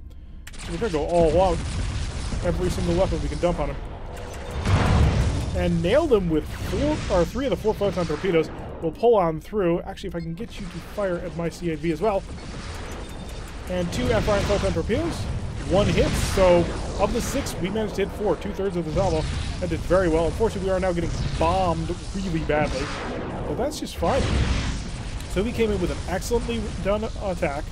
Managed to nail him with most of the photon torpedoes. As we slow down now, we're going to have a lot of power hopefully available soon. We'll keep on top of repairs, make sure we don't fall too far behind on that. And we're going to deactivate the off-firing photon torpedoes. I don't think it's going to give us a whole heck of a lot as the fight progresses. The C-7s have gotten into the battle. They do appear to be picking on our space control ship, which makes a lot of sense, except our space control ship is not as good as their dreadnought. Let's be honest with ourselves here. Do I have a shot? Not really. I need to be much closer before I can really engage with my phasers, or I can do something like that to you. And we can very carefully grab up those real quick. Our port side weapons are still available for this run, and I really want to make this run. But I may have to break off from this run if he dumps that mine, which I do think I'm going to avoid.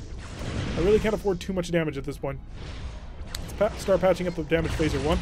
Port side battery engaging from a little bit beyond optimal range, but that's alright. As we come on through. Marines, if I wanted to steal that ship, I'd be looking at 31. Never mind. That's not a possibility. Dump a mine right here. We've got a lot of mines in a very small amount of space. And they have just nailed our shields down. So we have lost pretty much everything. We're probably going to die here. Oh, and the fighters are out as well. Hopefully that's a scatter pack. Nope, it's a wild weasel. For sure that's a wild weasel. And we do not have any shuttles prepared as of yet. Keep the repairs on the going. Unfortunately, it does look like this will not be a way for the Excelsior to get out. Really, the big major problem is purely the lack of anti-missile defense systems. The fact that we rely so heavily on normal front gun battle, it's not really working well for us. So if we take out the Dreadnought, that would be a satisfying thing. And as long as we've got these Aegis cruisers next to us, the missiles won't do anything, which is nice. I know you guys probably not voting, but if you do, vote for what's right. We don't talk politics, but yeah, vote and get out there and vote. So we'll continue to fire all of the phasers. Oh, there goes one of our Aegis cruisers. We just have no power in the capacitor, and we're out of power now. So we'll chug on along. Hopefully we'll get out of this. Probably not at this point. How's our space control ship doing? We've got the other Excelsior, which is still fully alive. Let's jump over to Fearless. Hi, Fearless. We are here. Air flies past direct hull of our space control ship. Let's see what the Excelsior is doing here. Not a whole ton. Let's focus on destroying this Dreadnought. Yep, there goes the Cairo. The Cairo is completely out of things now at this point, so we're just going to continue to trundle along. Hopefully we can get a good shot going on him, but I'm not sure. Because that's a lot of ships at this point. We are amazingly still at maximum power. I don't know how that is. I'm going to have to probably take a photon torpedo strike at you if I want any shot at all. With a range of 3, engage. Oh, good. Photon torpedoes, phasers to overload. And just 94 damage with phasers. But yeah, AMDs are what got us killed. Well, I suppose I can't completely blame it on that. They are a very nice ship, but I think we make a small modification to this mission. We make a good small modification, and what we do is we unfortunately dump the Excelsiors. Sorry, Matt, but we can't. I think if we want to win this mission, we got to bring a ship that's a little bit more designed as a warship and less designed as a engine testbed. The Excelsiors are interesting ships. They have a lot of phasers. It's very cool.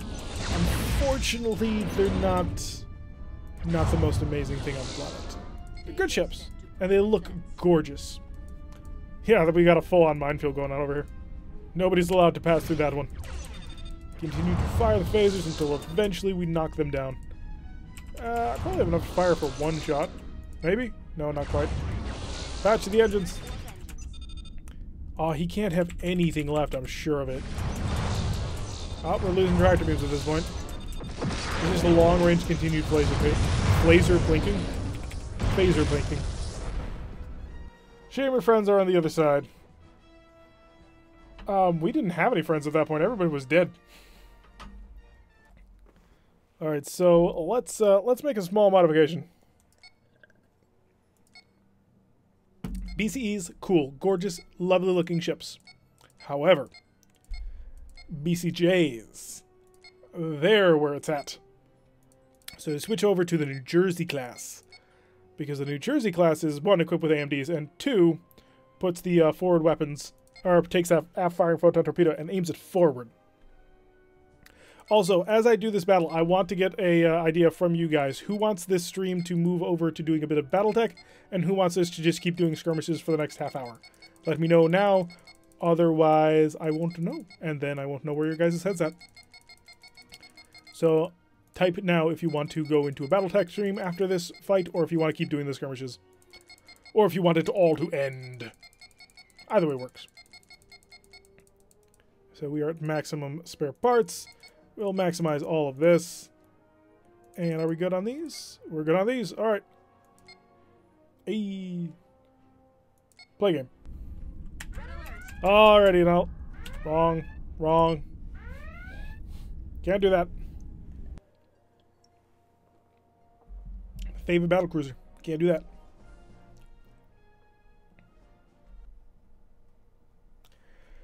And we're looking at customize, basic to advance, make the sides match. Otherwise, it's just going to be ugly. We're doing... Hi, Jean. Welcome to the stream. I'm sorry I didn't say hi before. We're doing a couple of skirmishes, but we're talking about switching over into Battletech. Laurendale wants to do a Battletech stream, and I'm open to the idea. I just need more people who support the measure. So if you want to continue to watch us blast away through Klingons and attempt to save our carriers, then vote for that. If not, then we'll go over. I sort of like Starfleet Command, but if you're getting a bit run down and want to play something else, it's okay with me. I'm fine with either, to be honest. Both would be enjoyable, because I enjoy both games quite a lot.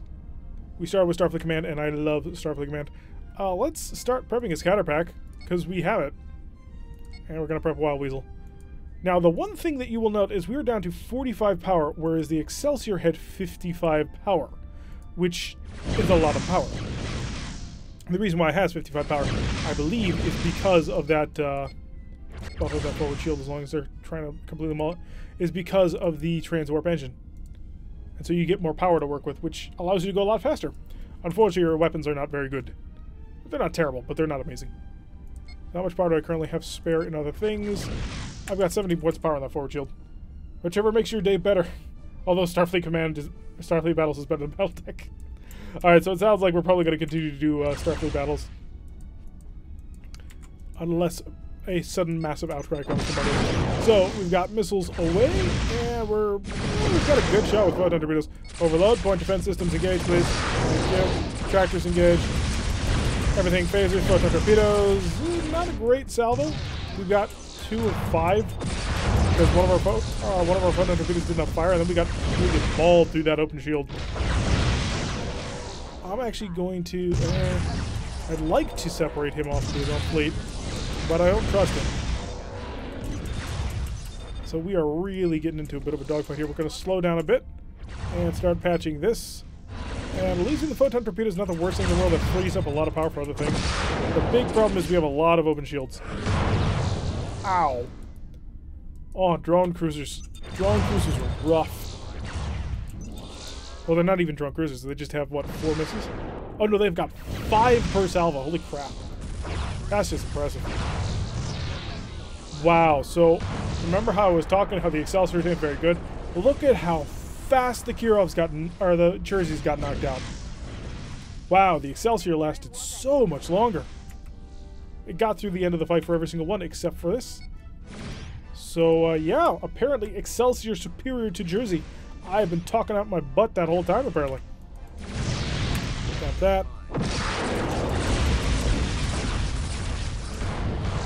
Ooh, just taking lots of hits out through there.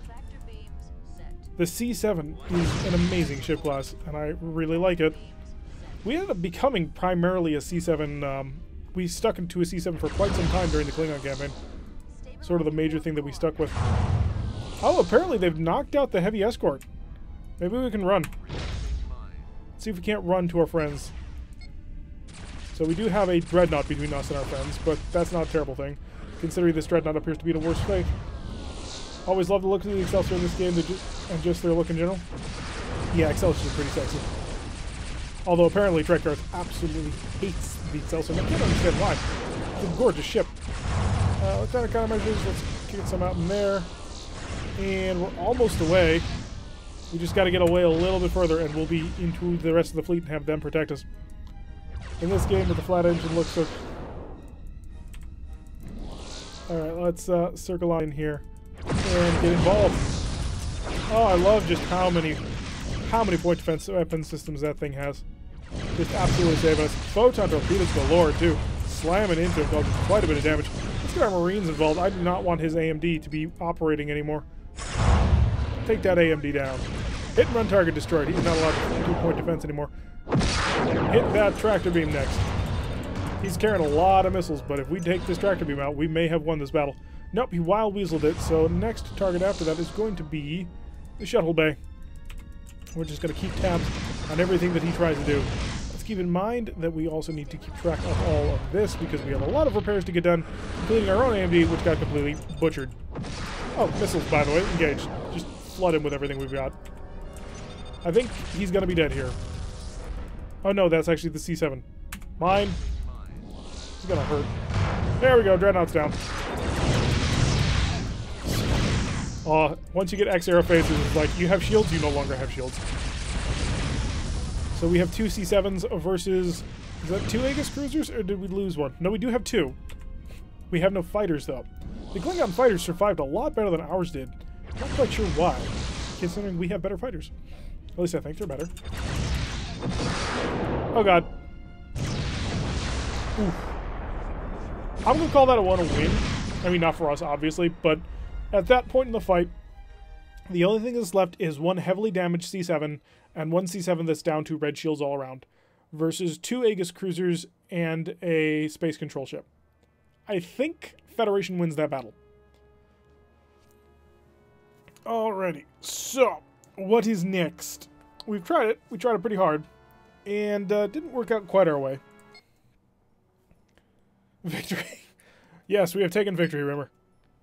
So what is next? We have about 23 more minutes that I will probably stream. Or at least that I'll probably stream Starfleet Command with the flat engine look. The one thing that would be really cool if the BCE-X's were Enterprise B models with sort of like the enhanced impulse deck on back and everything. That'd be really cool. Cycle that. So what are we looking at, folks? What's the next mission? Who battles who for supremacy of all things? You decide. That's what I wanted to know. Because it's fun that way. I will wait. Don't think that I won't. Not for very long. But what shall the next battle be?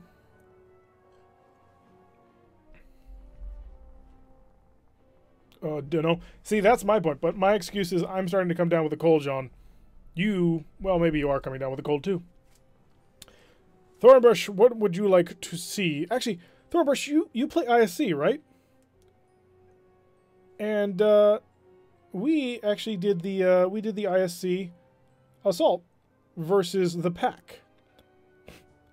Somebody needs to make a random SFC battle generator. I don't know if we can do armed merchant cruisers. I'll check, but I don't think we have access to them. Just look for the big giant thing. I think we've gone through all the frigates a couple of times now. Or maybe not. There's a lot of frigates, it appears.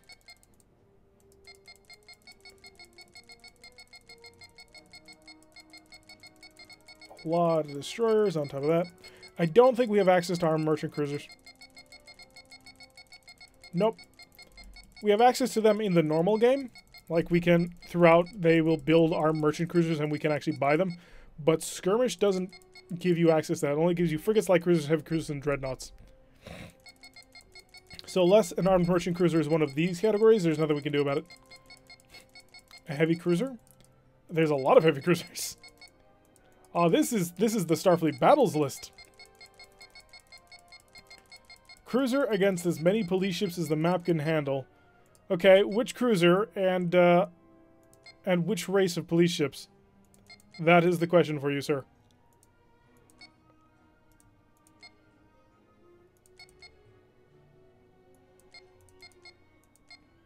We'll do the cruiser first, and then we'll do the police versus police. But who shall be the cruiser faction, and who shall be the police faction? I am the police.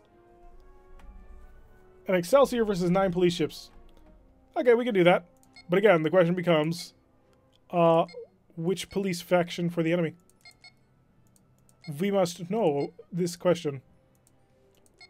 Select that, turn that off. So it will not spawn. And we need to just turn you on and turn you on. So I can set you all to the right category.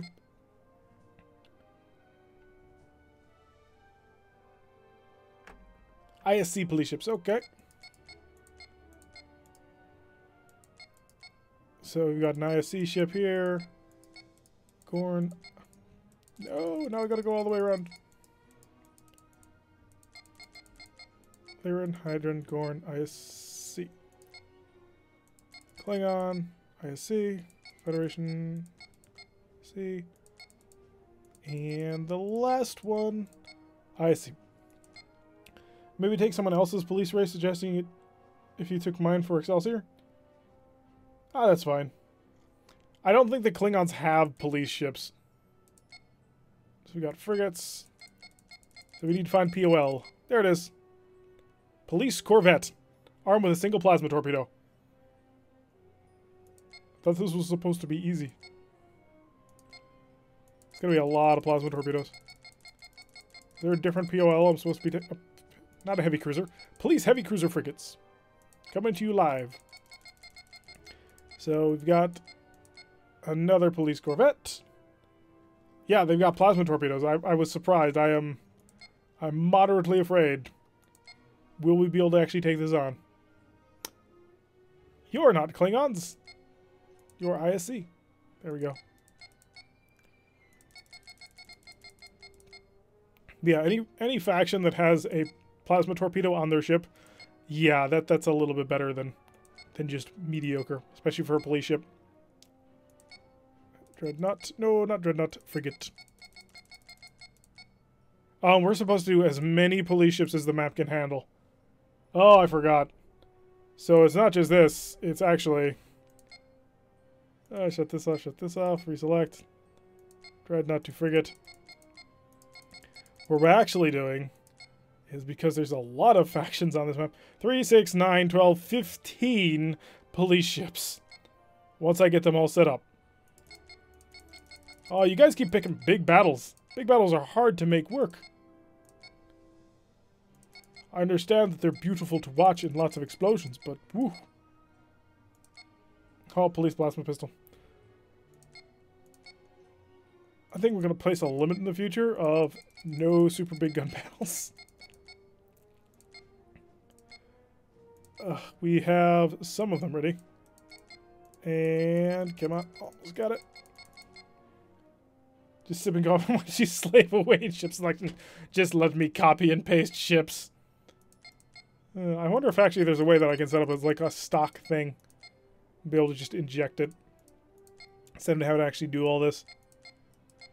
There must be a better interface than this. Well, there is, and I can think of it. It'd be a drop-down menu. Piece of cake. Almost there. Can you imagine how long this battle would take in Starfleet battles? 15 police ships and an Excelsior? You'd be there all night. You'd be there all week.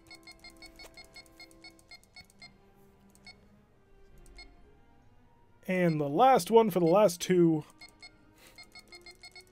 We're almost done here. And the last one. And I'm not going to bother fitting them all out because there's no point to that. It's like that, it's like that, it's like that. Okay. Play game.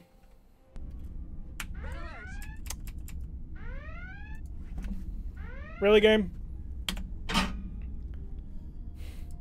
The game is not cooperating, apparently. Yes, Thornbush, you are very mean. Let's see if the game will cooperate if I come out of it. Otherwise, I'm going to have to click a lot of things again.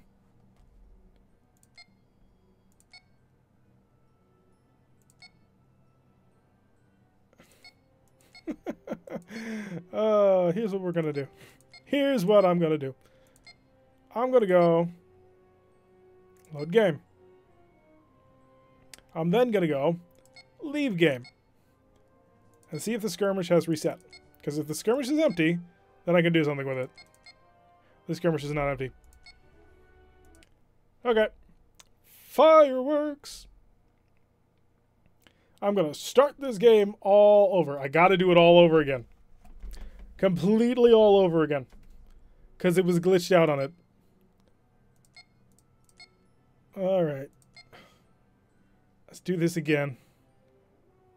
So, we're fighting all ISC.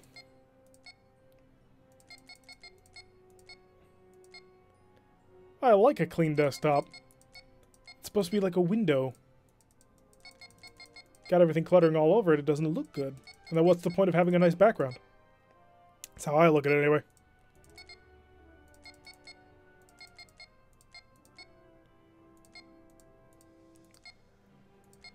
Okay. Time to do this again.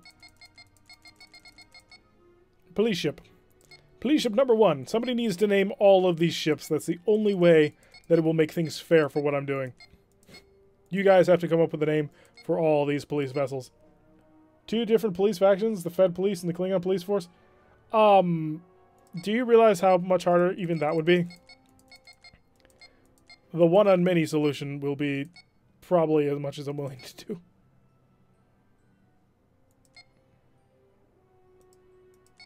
Huh. Thought this was a freighter for a moment. Maybe I'm going crazy. So we're going to set them all up to equip with 15 police frigates. This has got to be some craziness.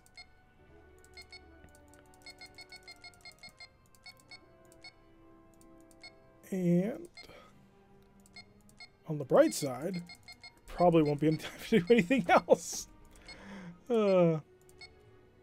Always look on the bright side when you play this game. It's really easy to get caught in like a negative mental spiral, and I've watched a couple of other players where they get frustrated with the game, and you just got to remember that no point, just chill. Chill and have fun with it. Because even if it's not working out, it's working out for somebody, mainly the AI. And if the AI is having a good time, well, you've got to let that computer have its good day. Because think of how many times you get to abuse the AI. So we've got almost there. We're in sight of our goal to bring 15 police frigates onto the field. Now, I've never actually played a mission, I don't think, with this many independent entities. Even Epicenter, I don't think, has this many. But the game should be able to handle it without too much trouble. No, they're not getting an extra shuttle. They're dealing with whatever they've got. There we go. 2 more. 2 more is all it'll take. And we'll be rigged to go kill people. If you're watching this stream as a VOD post facto, well, you probably should hopefully have skipped through all this. So that you didn't have to watch all of this craziness. Which is probably like 10 minutes.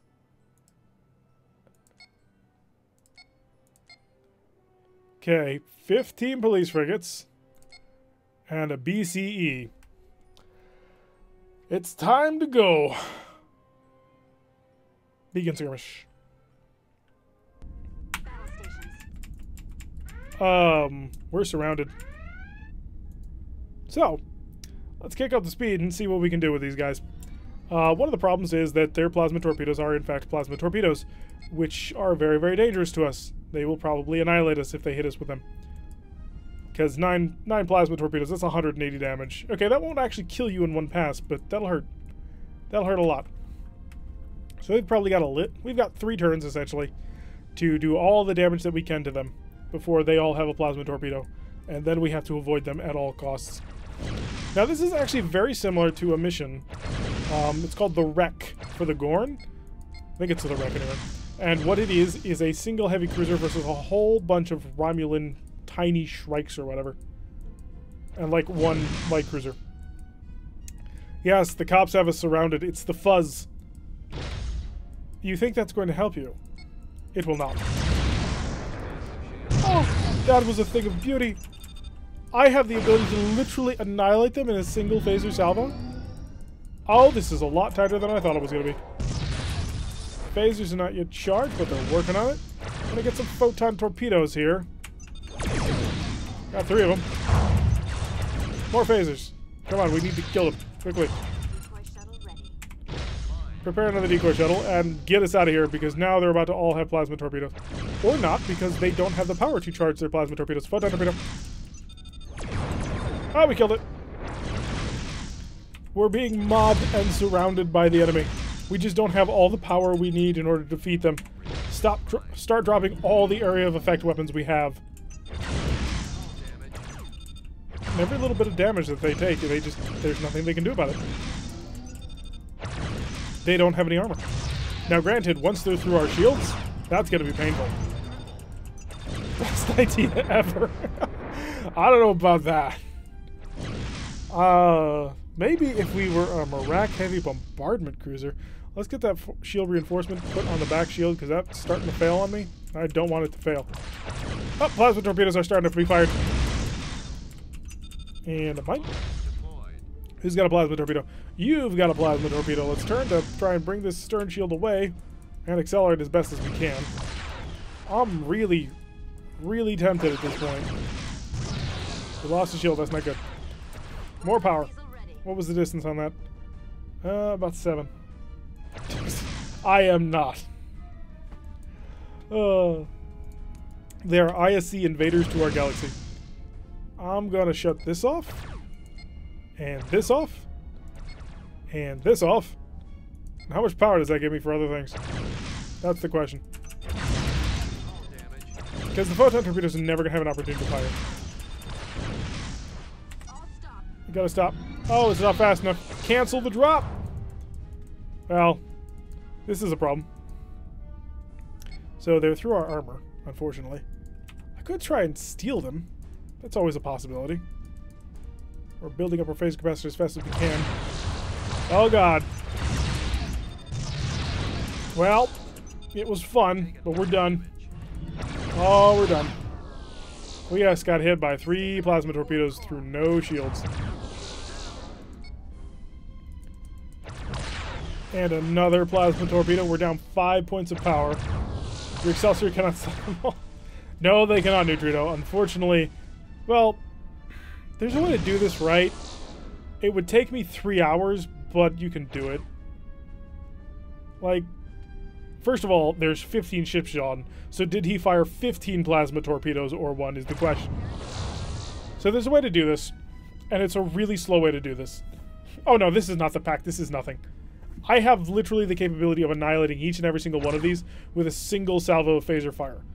Like, the pack is so deadly because it literally can take over 200 damage per ship, and you've only barely dented the armor. Like, that's what makes the pack deadly. This versus the pack will gut them all. The pack has all kinds of weapons. I will do that because it'll be really simple to set up. Awfully confident about beating these guys. Well, I could. Like, there's a way to do this. It's gonna take me a long time, but there's a way to do this. And it's just exploiting the fact that I can put a photon torpedo on the back and just continue to lob. It'll take me a couple hours, but I can do it. The police pack is undefeated. The police pack can't catch me. They're trying and they're failing. So I'm actually just gonna wait for all the systems to be ready. I have shields, see? They can shoot at me all day. They're not gonna do anything. XCB versus the police pack? Just take just one? Take just one what? Show how? Well, it's easy. I mean, it's watch. Watch. We'll do this the right way. And I'll show you how to do this the right way. And it's obvious. I mean, it's the way that it's supposed to be done with Federation. I mean, you can watch most of Season 10, and that's exactly what I'm going to do. I'm going to charge everything, I'm going to set the photon torpedoes to proximity mode, and I'm just going to bombard people from long range. Whoops.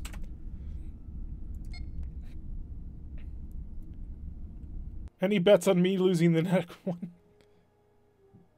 Are you challenging me, my competence? See, the Destroyer pack is deadly because it's super tanky alongside having weapons that don't miss. This is not that. So, we'll make some small modifications. I don't need the shuttles, but I'm going to have them. So, the Excelsior is not terrible for this because it has an half-firing photon torpedo. I don't have to turn around to do anything. But, I mean, this is how you beat the pack. Full speed. Where's my port side people? Oh, I spawned on the port side, didn't I? Oh, that's cool. All right, so I'm already on the edge of the map. So we're nice and safe over here. Phasers to overload. We've got our 3 turns to deal something. So that's the first thing. We have 3 turns to do any damage that we want, and the only thing they can blink away at us is with a couple of light phasers. So great. So we're gonna reinforce all, focus primarily on our phasers, because that's primary weapon. So we know that our phasers are enough firepower to literally annihilate any single one of these ships. So we just focus on one of them and we dive them. How much spare power do I got? 14.7. I will throw that into electronic countermeasures in addition to the 360-degree shield. Because it's only light phasers at this point. Let's see where underestimating the police gets me. It's going to get me a victory. I don't need these photon torpedoes. They're not useful to me. Not yet.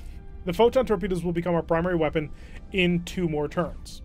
Because the photon torpedoes have an unlimited range, and these guys don't have enough power in order to charge their plasma torpedoes in sprint. Oh, I missed. But that's okay. He's mauled. He's done. He's out of the fight. And in fact, if I really wanted to get cheeky, I'd just start doing this. I would beam people over. Dump a mine. Pass on through. We're good and well defended. So 1 more turn or so, and we will start seeing plasma torpedo fire. And when that happens, then we've got, not a problem, but a little bit more of a challenge. Yeah, he's half a turn away. Or a turn and a half away. That's fake. Dead. Took a little bit of shield damage on the shield, but that's okay. They're zipping around at a speed of 17. Which seems cool, but it's not amazing. He's a frigate. He can't keep up with a heavy cruiser. So, put the first tally down. We've got 1. And I don't want to go too fast because I would like some power back. Because mainly, once they start engaging us with their plasma torpedoes is when things start getting ugly. Send a probe into the group, see what we're dealing with. Plasma torpedoes aren't charged. They're trying to keep up with us still. So the mistake is letting them slow down. Anybody who's going slow is charging a plasma torpedo. Or, you know, already badly damaged. We're going to set them to the stern. We're going to go. And I'm already hearing them hit mines, so I'm going to dump that mine. Going to come in here to point defense and tell point defense to shoot down this plasma torpedo. That weakened it probably almost completely. The amount of damage dealt with it was pretty negligible. Turner and Hooch.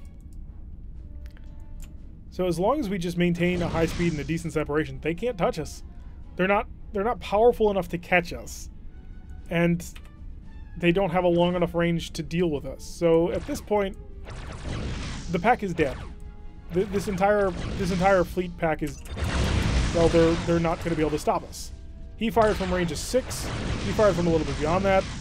So we put our reinforcement into our stern shield, and we drop another mine. But you'll notice these plasma torpedoes they're just not having a lot of effect. They're firing them, but how much is actually getting through them? So we pull on away, no problems here, and we'll just curve back down. Now, as they continue to waste their plasma torpedoes into us, I mean, sure, that's bad, I guess. But they're hurting themselves on the mines that we're dropping in. If they start dropping mines, they're going to be hurting themselves even more. We slow down a little bit to charge our capacitor a little bit better, but that we don't need to if we don't want to. If I really wanted to do this super try-hard, I'd start slowing down the speed of time here, going into the overhead view, and keeping track of every single plasma torpedo individually. And that's something we can do, but he's firing his plasma torpedo at a range of 8. I set him to my stern. By the time it gets here, it's going to completely burn down. Phaser ones are nice. I mean, gotta give him credit for that. But what's he going to get with it? Nothing. Harry Callahan and his plasma magnum. I mean, it's a big swarm. It's impressive, but it's not dangerous. I mean, if any of them fires a plasma torpedo, I can just turn away. He might have one. Maybe, maybe not. And... gone.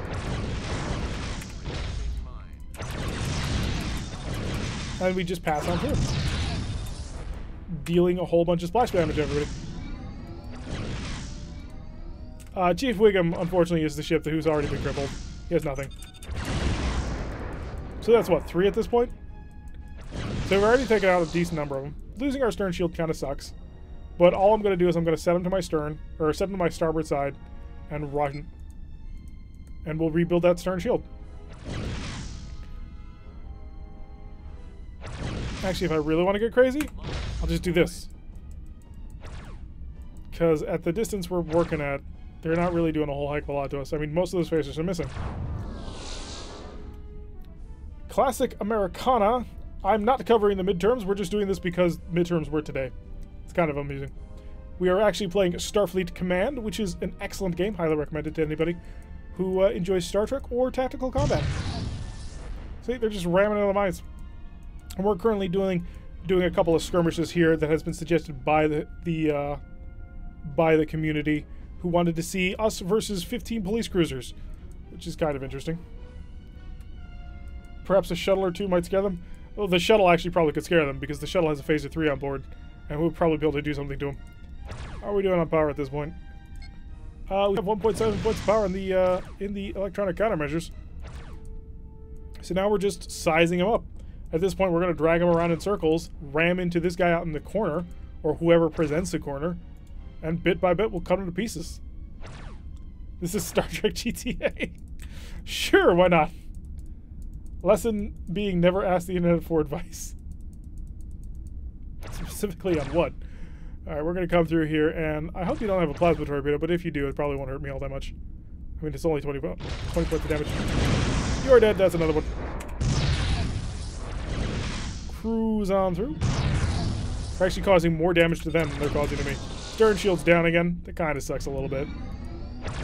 I could actually put a priority towards the electronic countermeasure. In fact, I think I'm going to do that. ECM more important than anything else you're doing. Photon torpedoes to offline. Don't need them. We're focusing only on phasers. So only 3 points of power into the capacitor every turn, but that's fine. We're using really long strikes in on this one, so we're just fine. We're down 2 points of power, but we brought a lot of repair parts here. By the way, who's keeping track of how many ships we've destroyed at this point? Because I know I'm not. I mean, I could count them. 1, 2, 3, 4, 5, 6, 7, 8, 9, 10, 11. So that means 4. And you can plug away all you want. You're not going to do anything to me. In fact, I'm going to increase the speed of time. I'll let the phase capacitor do the job. Yep, there's 11 left out there. And so 4 of them are dead. You came way out, and I'm going to curve, hopefully get back within. Don't pass past the barrier. All right, perfectly fine. And our capacitor is ready to roll again. So we pick one to single out. We nail him. We pass on by. Calling in a 187 on tier. Don't know what that means. Plasma torpedo. That was fired from beyond effective range anyway. You might have a plasma torpedo available. But that's not important because you might die here. Not quite. And we'll continue to pull away at full speed. See, again, the thing that makes the pack dangerous is the pack has a lot of shields and a lot of armor. These guys have neither of those things. And their weapons never miss. So we're just going to cruise around, hurting ourselves to help them, in fact. Single out people who are on the edge, like this guy who's... I mean, we mauled him, so now he can't keep up with the group. They will be celebrated for pirates for centuries. Sure, why not? He's dead. And one of the fun things about this is the fact that they can't stop me. They literally don't have the power to charge their plasma torpedo, counter my electronic countermeasures, and keep a speed up onto me. So, as long as they're doing that, Yeah, that's 5. So we're 1/3 of our way through. Like I said, it's not hard. It just takes time. So they will eventually all die. They're not dealing enough damage through my 2 defense shift. Their plasma torpedoes are super short ranged. I mean, I suppose there's a universe where they get the jump on me like that. But we're good. I mean, look at that. Look at how fast they die off. Oh, we took that one dead on. 1 ISC battlecruiser versus Hull Federation. I don't want to set this up again today. Oh, how long did it take us just to set up this battle? It was like, what, 10 minutes? No, I'm done setting up super huge police forces. The question I do have, though, is do we want to see Rogue Tech? Because after this mission, I'm done, unless you guys want to play Rogue Tech. If you do, we'll do that. If not, I'm going to rest my voice because, ow, my throat is hurting. Streaming just ahead of a cold. It's a lot of fun. No, it actually literally is a lot of fun. So, we'll do it next time, John. Or Neutrino. Come to the next stream, which hopefully will be Saturday, unless my cold is in full swing. And if so, then nothing is happening on Saturday.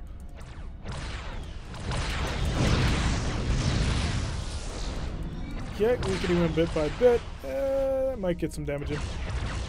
We have enough spare parts, we're fine. Let's fix the lab so we can get some stuff going. In fact, I'm going to start doing this.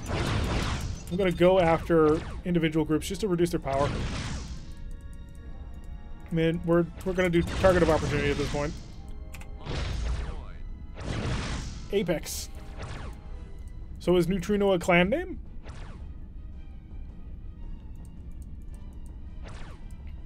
Now we just chill out here on the edge of space. How are you doing on speed? You're fine. Well, we are wrapping them up slowly. Slowly but surely they're becoming less and less effective.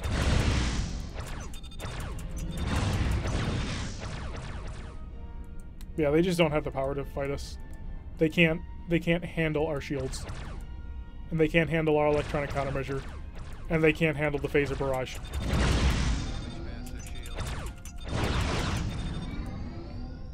Smashed when Apex with Apex to make a name. Ah, okay. And we'll come on in here. Still nothing. Oh, I think we're out of mines.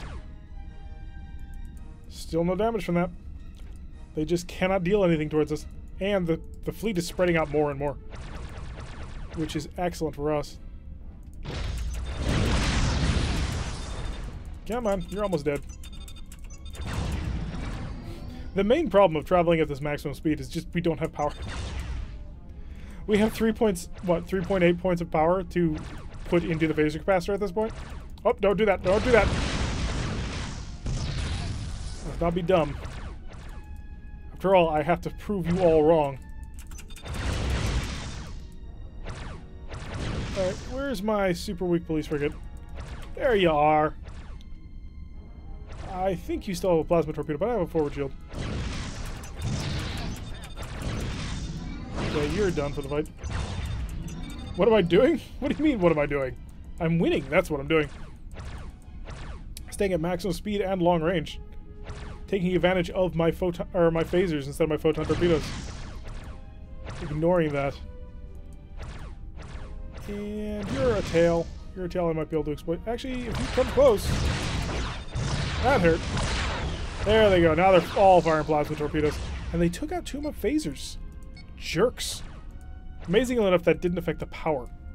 I'm not sure how that works out, but apparently it does. We'll come along and we'll pick you off. Slowly pick them off bit by bit. And I may not have the power in the phaser pressing to do anything. Oh, there we go. He didn't need much. 1, 2, 3... 1, 2, 3, 4, 5, 6. That's really hard background to count on. Doing 17.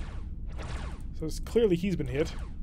So we're out of mines. We've already dealt all the AoE damage that we can do. Now we just need to wait until we can get our phase capacitor back up to full charge. Which really is the longest part about this. Just the amount of time that it takes to get fully ready to kill. It's not hard, it's just frustrating to wait. Come on. Come on, split up enough. You. Pass on through, pull on by, goodbye. Fire all the torpedoes you want, you're not going to touch me. Because I am the gingerbread man of spacecraft.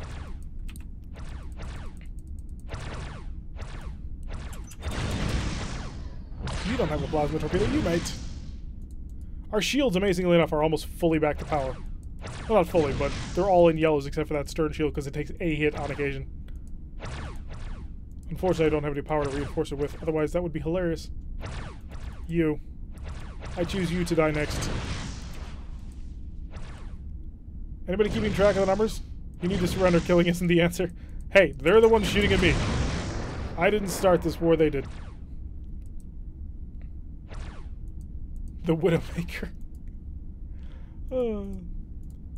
Yes, the Excelsior, well known as the battle cruiser that commits multiple atrocities. 1, 2, 3, 4, 5, 6, 7, 8. So we're almost halfway through them. Don't go off map. Don't go off map. Come on, come back. Thank you. No, none of you. You. Hi. Bye. Okay, we're over half. What's a 187? The only code that I know that sounds even remotely police is a 2319. Or is it a 2318? Whatever code is said in Monsters Incorporated. Repairing warp engines. Ah, murder. Well, they're shooting at me, so totally justifiable. You are, after all, allowed to defend yourself against illegal police actions. 'Tis true. And also, we don't recognize these police. I mean, they're ISC police. They're frog people. Let's really be completely honest about it. They're frog people, and we're not. Starting to try and get their minds involved, but they keep hurting themselves with them. Oh, 1, 2, 3, 4, 5, 6, 7. Just steadily whittling them down. Steadily breaking them bit by bit until they have nothing left. As a frogman, I am offended. Are you really now? I know Thornbush is. But are you? Making a plasma torpedo, having to waste my time with you? I'm gonna angrily eat some flies now. Maybe you should bring some plasma torpedoes back with you when you finish. And nope. They are still they're a little buzzy swarm. I mean, they're not amazing, but they do exist. I have to give them credit for that. Incoming plasma torpedoes, multiple plasma torpedoes. There goes the F shield, but I don't care. Unfortunately, you wasted my phasor capacitor charge, and that's the real thing I cared about. You're all like, no, TRX is gonna get killed by all these. Nope. No, I know how this swarm goes. I've fought this swarm before. We fought a harder version of this mission with the wreck. I think I had to do 2 episodes on that because I did the first one just to get it done, and then I did the second one because I was convinced I could win it, and I didn't want to just give up on it. A 187 is a high energy turn that's just slightly longer than regulation. Yes. You are making an illegal high energy turn in a no high energy turn zone. 1 Excelsior versus 1 Enterprise refit? That's an interesting one because the Enterprise refit actually has a drone launcher. But it has fewer photon torpedoes. We have 10 Phaser X's though. Does the Enterprise refit have that? I don't think so. Might be 8. Also, we have better power than he would. I mean, that's a guarantee. Come on, anything. He's almost dead. Well, apparently not. So that fight would probably go Excelsior. Just because the Excelsior has so much power. Like, the refit to have the transwarp engine is actually really, really good. And it's one of my favorite things about this ship, even though I don't really like using it, because it is so fast, despite having a 6 photon torpedo armament. Give them 30 police ships. Yes, but I'm playing the... Oh, I'd be playing the Enterprise. Well, in that case, we've got them beat. Absolutely. The Enterprise has a drone launcher. I mean, we've all seen what drone launchers do. They annihilate enemy ships. Alright, so I got a little bit greedy and stuck a little bit too close to him. Time to go back to working the edges. Although, just look at this forward starboard and rear port shield. They're almost back to full power because they just haven't been hitting them at all. So wait for the phaser capacitor, then we'll go back in on them, knock somebody out. Ah, you're down to 10.6. I might be able to... Oh yeah, I'll definitely be able to just jump you. There we go. Let's see, 1, 2, 3, 4, 5, 6. 6 of them left. That's still 120 damage they could potentially deal to me. I don't think it's going to happen, but they could. This rear shield. Oh, this rear shield just takes so much damage. Do you have a plasma torpedo? You don't. So let's pull away and a corner and turn. And I'd like to slip through and continue to hit him because I've already started dealing damage and it's more interesting that way. See, they don't have enough ships anymore to really force me to avoid the swarm. Because now they've got 5. 5 of 15, we've dealt with 2/3 of them. And this guy's about to die. 4. We're down to 4. I went through the entire packet of peanuts through this fight. Well, it's 15 ships! If for nothing else, that was gonna be a rough fight. Not because it's difficult, just because it's gonna take time. 1 Excelsior versus all the police ships, but the police ships have R-type torpedoes and nothing else. Oh, so you just mean the Romulan Warbird. Yeah, we could do that, but I'm not going to. At least not today. Maybe later. Yes. Yes, you should be sorry for doubting me. I am the Grand Poobah at this point of Starfleet Command 2. Which is only because nobody else plays Starfleet Command 2. And by which I mean online. I'm quite positive that if I were to start playing multiplayer matches, I'd probably get my butt handed to me because I have so many bad habits for fighting the AI. Frog aside, multiple counts. Yes, indeed. I know you were kidding. I'm enjoying it. It's a lot of fun, actually. So Thornbush, one of the things that I wanted to mention to you, because I've actually been missing you since the last time, we took on the pack with an ISC battle group, and that's the only way I really know how to describe it. It was 2 heavy cruisers with the triple R-type plasma torpedoes, and 1 dreadnought that had the 4 PPDs, and that was it. And we figured that it was the closest possible thing we could get to a proper ISC formation. And that has been one of the few things that we've been able to defeat the pack with. Now, to be fair, it does get an asterisk next to it because we kind of normally say the pack, it's 1-on-1 with the pack, and that was 3-on-1. But still, it was one of the first times we actually managed to defeat the pack using the IC by using their multi-ship tactics. Also, tractoring and plasma torpedoes was hilarious. 2. Down to 2. I'm almost tempted to start reducing speed to start engaging them properly with photon torpedoes. I'm gonna admit, when I first started this, I was like, oh yeah, I'll just stay at range and use my photon torpedoes to blink away. No, the fact that they are so incredibly weak to phasers just means there's no reason not to just zip along at high speed. Poobah, not Puma. Poobah. 1. Hi, little friend. I'm gonna slow down. Red alert. Start patching up that photon torpedo. I want it ready yesterday. You don't have a plasma. Well, maybe that's the last remnants of it. Nope. Nope, it was fake. So let's get ready to rumble.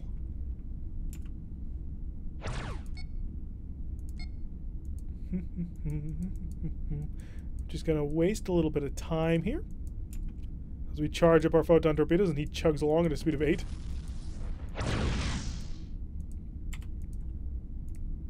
Oh, let's make this work well. Capture? Capture? Capturing would be too easy. He's only got 2 Marines on board. Yes, I'm taunting him. In fact, I'm going to do this to him. Hi.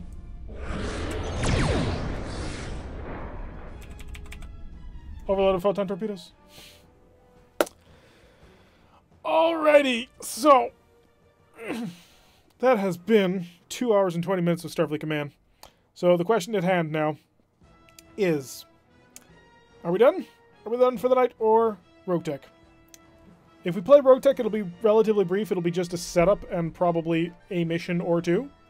If not, now do the reverse. No. No, no, no. Not today. Not setting everybody up for that all over again. So, I will wait just a little bit longer to see the answer to that question.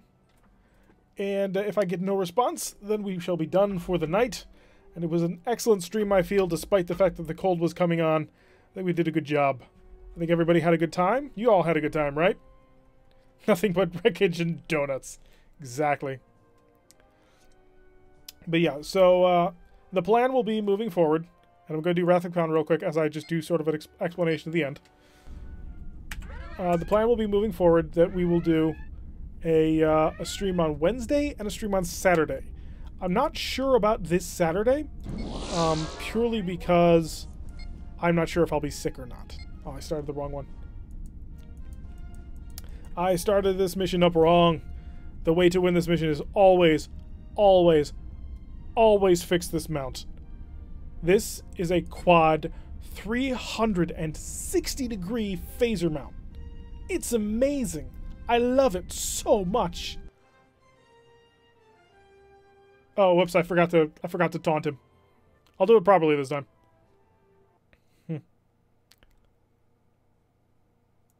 Khan has escaped. Khan is a madman. Yes, you do. You have to taunt him. So let's do this properly. Alright, red alert. Repair. Patch the 360 mount. Get some power. And focus on him. We have entered the Mutara Nebula. They are reducing speed. Daunt! This is Admiral Kirk. We tried it once your way, Khan. Are you ready for a rematch? Khan, I'm laughing at the superior intellect. Reliant at full impulse, Captain. I'll say this for him. He's consistent. All right, let's go take him down. We gotta prevent Khan, the madman, from doing anything. How many Marines I got on board? I've got a decent number, and he's got 10. I could start doing hit-and-run tactics. It'd be hilarious. But the primary goal is to get the phasers online. We have 3 photon torpedoes with which we can engage him with. We have no tractor beam. Tractor beam could be really useful. I don't want to get that close to him. He does have better weapons than we do, so that is something to keep in mind. So let's check electronic countermeasure and additional power. We can't increase our shields any. That is a problem. So, you would probably break your voice for every I attempted the Khan. Yeah, probably. That's not going to happen. All right, so I've got excess power of 6.5. So let's start shutting down his natural defenses. No CM tractors or transporters, pretty much. So I'm going to try and cut down the attack shift a bit, and we could hit him with photon torpedoes pretty hard. Like, that is an option, but I want the phasers up first. Because phasers will be life and victory. Sauce for the goose, Lieutenant Savick. It's good for the gander. Something like that. More power, I think? I think more power. I want engine power. I want to be able to use it for all things. So excess of 0.5. So we're already shutting down some of the Mutara Nebula's effect. I don't think we're going to be able to get down to an attack shift of 1, but I'm going to try it. Because if I can get down to there, our photon torpedoes can be useful. Yep, we got down to 1. Okay, so 6 is where I want to be. And we're sitting in a defense shift of 3, which is indicative of Khan's two-dimensional thinking. I could fix this forward phaser mount, but I want to save a last repair point for something important. Like, say that quad phaser mount goes down. We're going to proximity, because we're really close. And the proximity photon torpedo should hopefully be relatively effective. I'm going to launch it just outside of a range of 8. Now. Apparently not. Okay, so it is beyond 8. We're going in for normals. Gotta get close.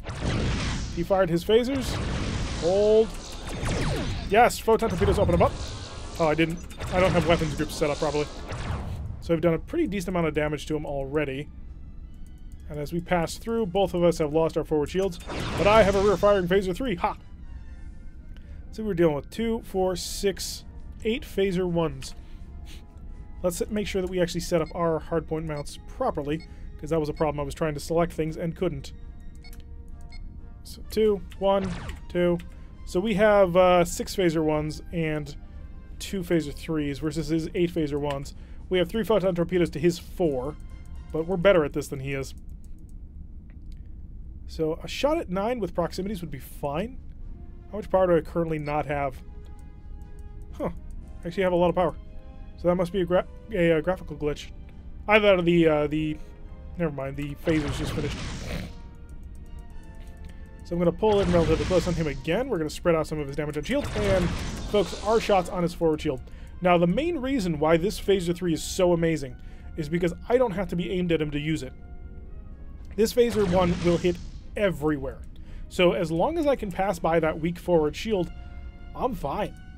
And I don't have to be looking at him with my weakened forward shield. So that's my plan. It's basically abuse that. Also, if I can get a photon torpedo shot on him again, that'd be great. Sulu, if you could just nail him with more photon torpedoes, that'd be really cool. No. No, that's not going to happen. Not yet, anyway. More speed. Give me more power. I'm going to sap most of my power out of this one. I want to get in front of him, and he knows it. He does not want me to get in front of him, because if I do, he's toast. Or at least he's going to be horrifically badly damaged. Show me front. Show me front. Oh, can I pull it tight enough? Can I get it tight? Come on, I'm just staring at this MFD. Got it! Cut through, 20 more damage. Plus the phasers. Oh, we're getting good stuff done to him now. Toast. Toast is ironically, well, not ironically, it's the way that I test my mic every time that I, before I start, because Mission Impossible. Toast. Toast. What about batteries? Could we use them to our advantage somehow? Do we have any? Oh, we could. Battery would give us 5 additional, or 1 additional? How? 5 additional points for 1 turn. So it wouldn't be super useful to us at this moment, because we're perfectly fine to sort of be trundling along at a speed of 16. We've knocked out 3 of his phasers already. I'd like to get in front of him again, and as long as I can keep bouncing between these 2 side shields, I can get a lot done on him. Also, I would love to get my photon torpedoes involved, but they are charging really slowly, because I'm not giving them enough power to charge completely. Never really use them, just activate them now and then. Oh, the batteries?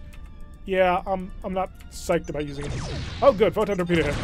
So that'll open up a whole bunch of new attack avenues now. So we're going to pull away. We're going to build out the distance now because we're perfectly happy to. A couple more phaser 1 shots. I'm actually going to be able to get an over the shoulder shot with this. So there we go. Didn't hit, but then again, we weren't really expecting it to. But yeah, this fight is a slow, close-in brawl. But you've got to know to pull back on occasion to just give your shields a bit of time to reset, get everything fully working again, and then come back in with your ship at a position to better engage him. I like this battle a lot, because it's heavy cruisers, which I adore, but it also combines heavy cruisers with the very technical that you get mostly in the early game frigate era. A bit of power with photons, not enough for long enough. So that's the problem. The photon torpedoes need 2 or 4 points of power for 2 turns. This battery would burn out in 1 turn, I think. I don't really use batteries, so I'm not 100% sure on that. But we've got most of his phasers offline. Reliant is in a bad way at this point. So I'm actually going to spend that part and start getting a repair on the engines going so that I've got as much power as I can get, because I know what happens next. The crew doesn't know, but I've seen that movie more times than I care to count. Give it a go just for tests? All right. Actually, I want to save it for running. I really want to save it for running. Because that's always a part of the mission that makes me, like, worried, is like, will we get away? But I will turn it on when we run. And if I don't, remind me. So Reliant is not doing well at this point, and we're coming around behind her, just like in the movies. I love this mission. And the reason I love this mission, I know, is because of the movie. It is my favorite Star Trek movie. Wrath of Khan is just fantastic. Okay, getting through again, damaging one of his phaser arrays pretty well. He's brought a couple of shields back, but we should be fine. Especially as we come around with our phaser 3. Knocking him down once again. Again, he's down to 1, 2, 3, 4 phasers in total. And we have 6. So we started with our 6 phasers versus his 8. And we are really knocking him down. I like 2 and 6. My tied favorites of the old ones with Undiscovered Country. There's a lot of good movies for the early ones. Some of them, not so much. I'm going to be completely honest. I'm not one of those Star Trek fans who is like, the motion picture is amazing. Because I really didn't feel that way. Sorry. Khan, can I hit you with photon torpedoes? Because that would be ideal. Nope. Okay, we need to reach a minimum distance of 30. That's the Genesis device. Yellow alert. Admiral, scanning an energy source on Reliant. A pattern I've never seen before. It's the Genesis wave. They're building up for detonation. We have to reach a minimum distance of 300,000 kilometers to survive this. Alright, so let's kick on the engines. Let's kick on the battery. Start draining that sucker as much as we can. We've gone to yellow alert. Let's go to green alert. That'll give us 4 more points of power.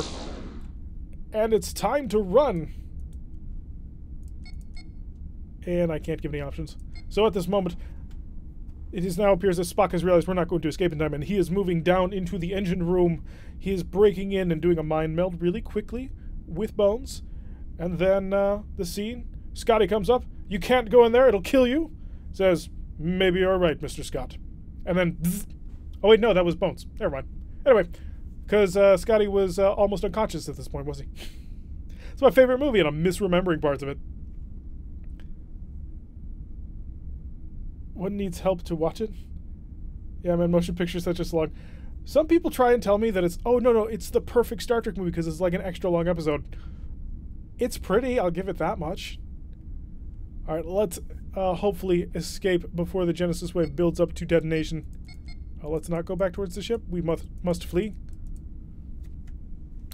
Yes, I do also respect what the first one was trying to do, but it's not really a kind of movie that I would watch other than on like a Sunday afternoon. Alright. Khan, have you completed your Genesis wave? No? Yes? Maybe? Maybe it didn't work. Nope, there it goes. Boom.